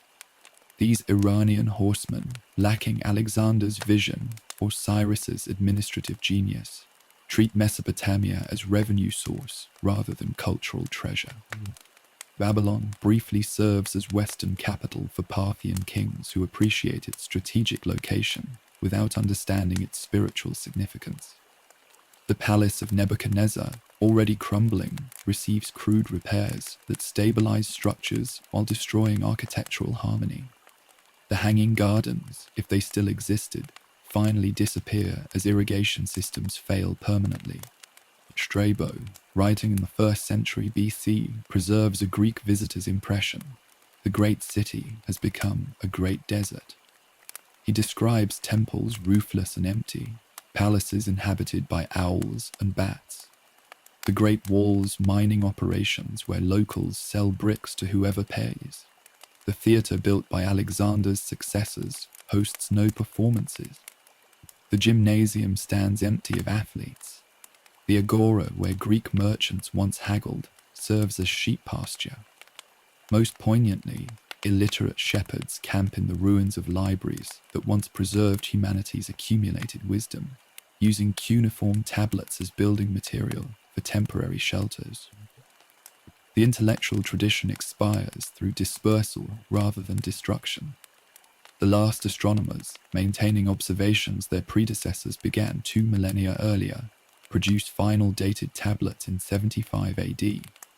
Their students have long since departed for Alexandria, Antioch, or Indian courts, where mathematical knowledge finds appreciation.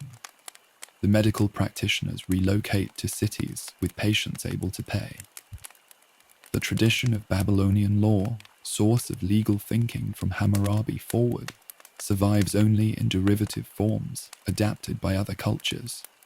The death of language itself, Akkadian, reduced to liturgical use, then forgotten entirely, ensures that accumulated wisdom becomes inaccessible, even if texts physically survive. Roman tourists begin arriving in the 1st century AD, drawn by Babylon's reputation rather than contemporary reality. These heritage travelers, predecessors of modern tourism, seek the city of Nebuchadnezzar and find only vast mounds and confused ruins, as Pliny records. Local guides, improvising history for gratuities, point out arbitrary mounds as palace remains, fallen walls as hanging garden terraces, any standing structure as Tower of Babel remnant. The tourists depart satisfied with proximity to legend, their travel journals spreading exaggerated accounts of desolation that become more real than actual conditions. Trajan visits in 116 AD during his Parthian campaign, the last emperor to see Babylon while nominally functional. He sacrifices in Alexander's death chamber, now a shrine where locals claim to show the exact couch where the conqueror expired. The emperor, conscious of historical parallel, avoids staying overnight despite exhaustion, camping outside the walls rather than tempting fate. His engineers survey the ruins for military utility, concluding that defensive positions require more repair than strategic value justifies. Even for Rome's greatest soldier, emperor, Babylon offers only cautionary example rather than practical advantage. The Jewish community, maintaining continuous presence since Nebuchadnezzar's deportations, provides final human continuity. These Babylonian Jews, developing religious traditions that will produce the Babylonian Talmud centuries later, inhabit suburbs while the ancient center empties. Their academies in nearby Sura and Pumdita preserve learning in Aramaic while cuneiform knowledge vanishes. They maintain memory of Babylon as place of exile transformed into home, their survival beyond the city's death demonstrating that human communities can outlast urban containers. By 200 AD, Babylon exists only as geographical expression and historical memory. The site where cities rose continuously for 5,000 years hosts only seasonal shepherds and brick scavengers. The Euphrates has shifted miles eastward, leaving the ancient precincts waterless. Sand drifts against the Ishtar gate's foundations, its glazed bricks buried beneath dunes that shift with seasonal winds. The processional way, where gods and kings paraded, lies beneath 20 feet of accumulated earth. Palm trees grow from cracks in palace walls, their roots further separating stones that Nebuchadnezzar's builders fitted precisely. Nature reclaims with patient thoroughness what human ambition accumulated through millennia. The great ziggurat Etimenenki becomes shapeless mound that later travelers mistake for natural hill. The palace complexes dissolved into tells, artificial mounds created by collapsed mud brick structures. The moat system, defensive marvel of ancient engineering, fills with silt and debris until no trace remains of channels that once protected the impregnable city. Even inscriptions claiming eternal fame erode under desert winds that abrade cuneiform into illegibility. Yet precisely as physical Babylon disappears, its legendary status crystallizes into permanence. Biblical authors, writing in exile's aftermath, ensure that Babylon symbolizes human pride opposing divine will. Greek historians, fascinated by Oriental excess, transmit accounts of impossible gardens and impious towers. The city's name becomes synonym for decadence, oppression, and doomed grandeur. The whore of Babylon in Revelation, written when actual Babylon barely existed, demonstrates how metaphor outlives metropolis. Every subsequent empire earns comparison to Babylon. Every tyrant becomes Nebuchadnezzar. Every collapse echoes Belshazzar's feast. The transformation from city to symbol completes Babylon's eternal destiny. Physical cities require water, population, and economic function to survive. Symbolic cities need only human memory and imagination, resources that renew rather than deplete through use. The Babylon that could be destroyed by Hittites, Assyrians, and time itself achieves indestructibility through entering consciousness as archetype.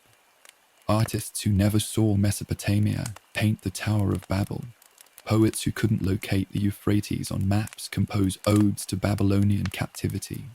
Musicians set to melody the waters of Babylon where exiles. This peculiar immortality, Preservation through absence rather than presence suits a city that repeatedly died and resurrected. Each destruction added layers to accumulating legend. Each revival demonstrated persistence beyond reasonable expectation. The final death, slow dissolution rather than dramatic catastrophe, allows Babylon to slip from history into myth without precise transition moment.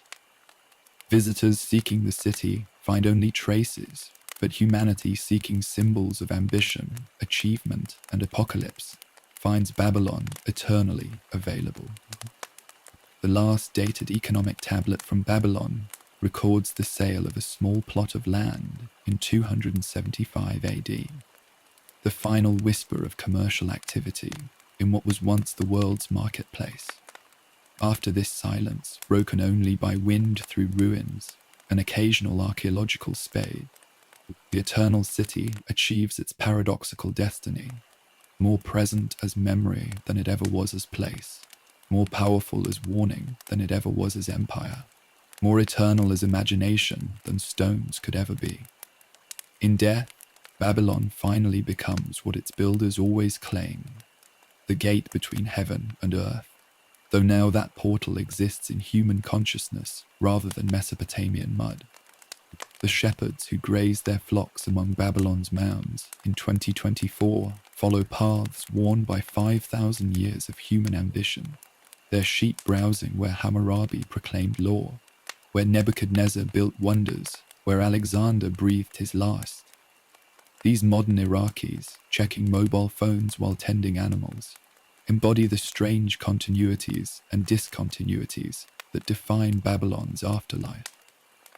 The site remains inhabited, though by descendants who cannot read the bricks beneath their feet, cannot name the kings whose palaces provide shelter from sandstorms, cannot explain why this particular bend in the Euphrates attracted humanity's first attempt at touching heaven. The layers of meaning accumulated atop Babylon's physical strata create archaeological vertigo for those attempting excavation. Robert Koldewey, leading German excavations from 1899 to 1917, uncovered the Ishtar Gate's foundations, while Europe prepared for war that would make ancient conflicts seem quaint. His team, meticulously documenting each brick's position, revealed that Herodotus hadn't lied. The walls truly were wide enough for chariot races. Yet for every confirmation of ancient sources, 10 mysteries multiplied. The Hanging Gardens, described by every Greek visitor, left no archaeological trace. Nebuchadnezzar's madness, central to biblical narrative, appeared nowhere in Babylonian records. Saddam Hussein's reconstruction attempts in the 1980s added surreal chapters to Babylon's story. The Iraqi dictator, claiming Nebuchadnezzar's mantle, ordered rebuilding with bricks stamped in the era of Saddam Hussein, protector of Iraq, who rebuilt civilization. These modern additions, rising above ancient foundations, created historical palimpsest visible from space, ancient Mesopotamia supporting 20th century megalomania. The reconstruction, halted by wars and sanctions, stands now as ruins atop ruins, Saddam's bricks already crumbling faster than Nebuchadnezzar's beneath them. American soldiers in 2003, establishing military bases amid the ruins, added another layer. Helicopters landing where Belshazzar feasted, tanks parked in Alexander's death chamber.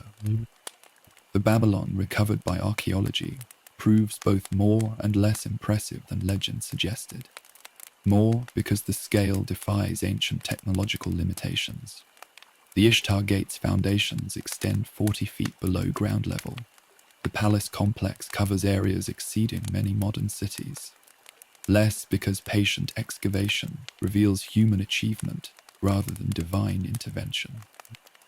The Hanging Gardens likely existed but as terraced royal gardens rather than the aerial paradise of Greek imagination. The Tower of Babel drew inspiration from Etymonanke, but the ziggurat reached merely 300 feet, not heaven. The city's greatness lay in sustained human effort rather than supernatural assistance. Yet distinguishing history from legend misses Babylon's essential truth. The city exists most powerfully in imagination, where its influence shapes civilizations that never saw its walls. The biblical Babylon, created by Jewish exiles processing trauma through theology, provides Western civilization with its primary metaphor for human overreach. Every skyscraper reaching unprecedented height channels Tower of Babel anxiety. Every empire claiming eternal dominion invites Belshazzar's judgment. Every exile dreams of return in Babylonian terms. The city's biblical presence, disproportionate to its few direct mentions, demonstrates how symbols concentrate meaning beyond their origins. Rastafarian culture demonstrates Babylon's continuing evolution as metaphor. For Jamaicans descended from enslaved Africans, Babylon represents any oppressive system preventing return to African Zion. Police become Babylon, governments operate Babylonian systems. Resistance requires burning down Babylon through righteousness rather than violence. Bob Marley singing By the Rivers of Babylon connects Kingston to ancient Mesopotamia through shared experience of displacement. The metaphor works because Babylon has transcended geography to become portable symbol, applicable wherever power oppresses spirit. Modern financial centers earn Babylon labels from critics detecting parallel between ancient commercial exploitation and contemporary capitalism. Wall Street's towers evoke Babel's ambition. London's banks recall Babylonian merchant houses extracting provincial wealth. The equation seems forced until examining structural similarities. Claims to eternal dominance, sudden collapses that scatter previously confident elites. Every financial crisis becomes Belshazzar's feast, complete with ignored warnings and morning after reckonings. Science fiction authors project Babylon forward, imagining space stations named Babylon 5, where diverse species gather, creating future mythology from ancient precedent. Video games recreate hanging gardens with impossible physics. Heavy metal bands compose symphonies about Nebuchadnezzar's madness. The city that died physically achieves digital immortality, reconstructed endlessly in pixels and imagination.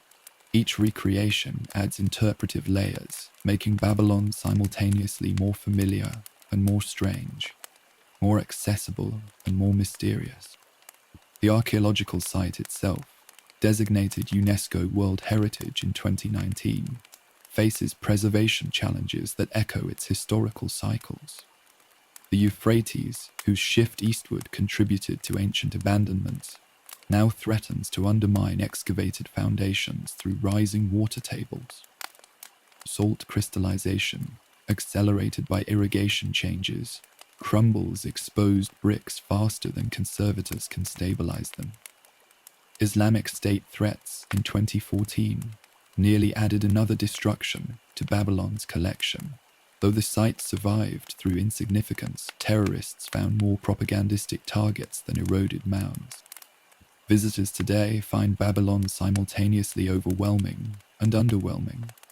Overwhelming because walking streets where Hammurabi dispensed justice and Nebuchadnezzar displayed power induces temporal vertigo. Underwhelming because patient imagination found reconstruct grandeur from foundation lines and scattered bricks.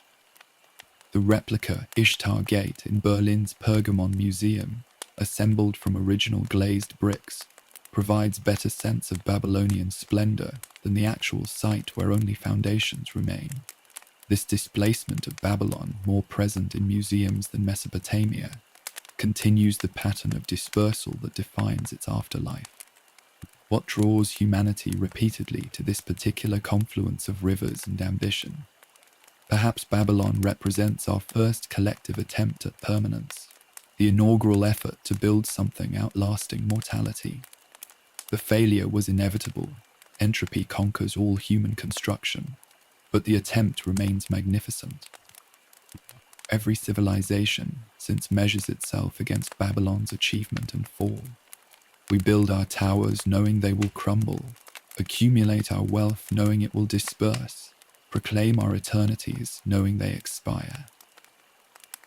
Yet we build anyway, driven by the same impulse that raised the first ziggurat beside the Euphrates.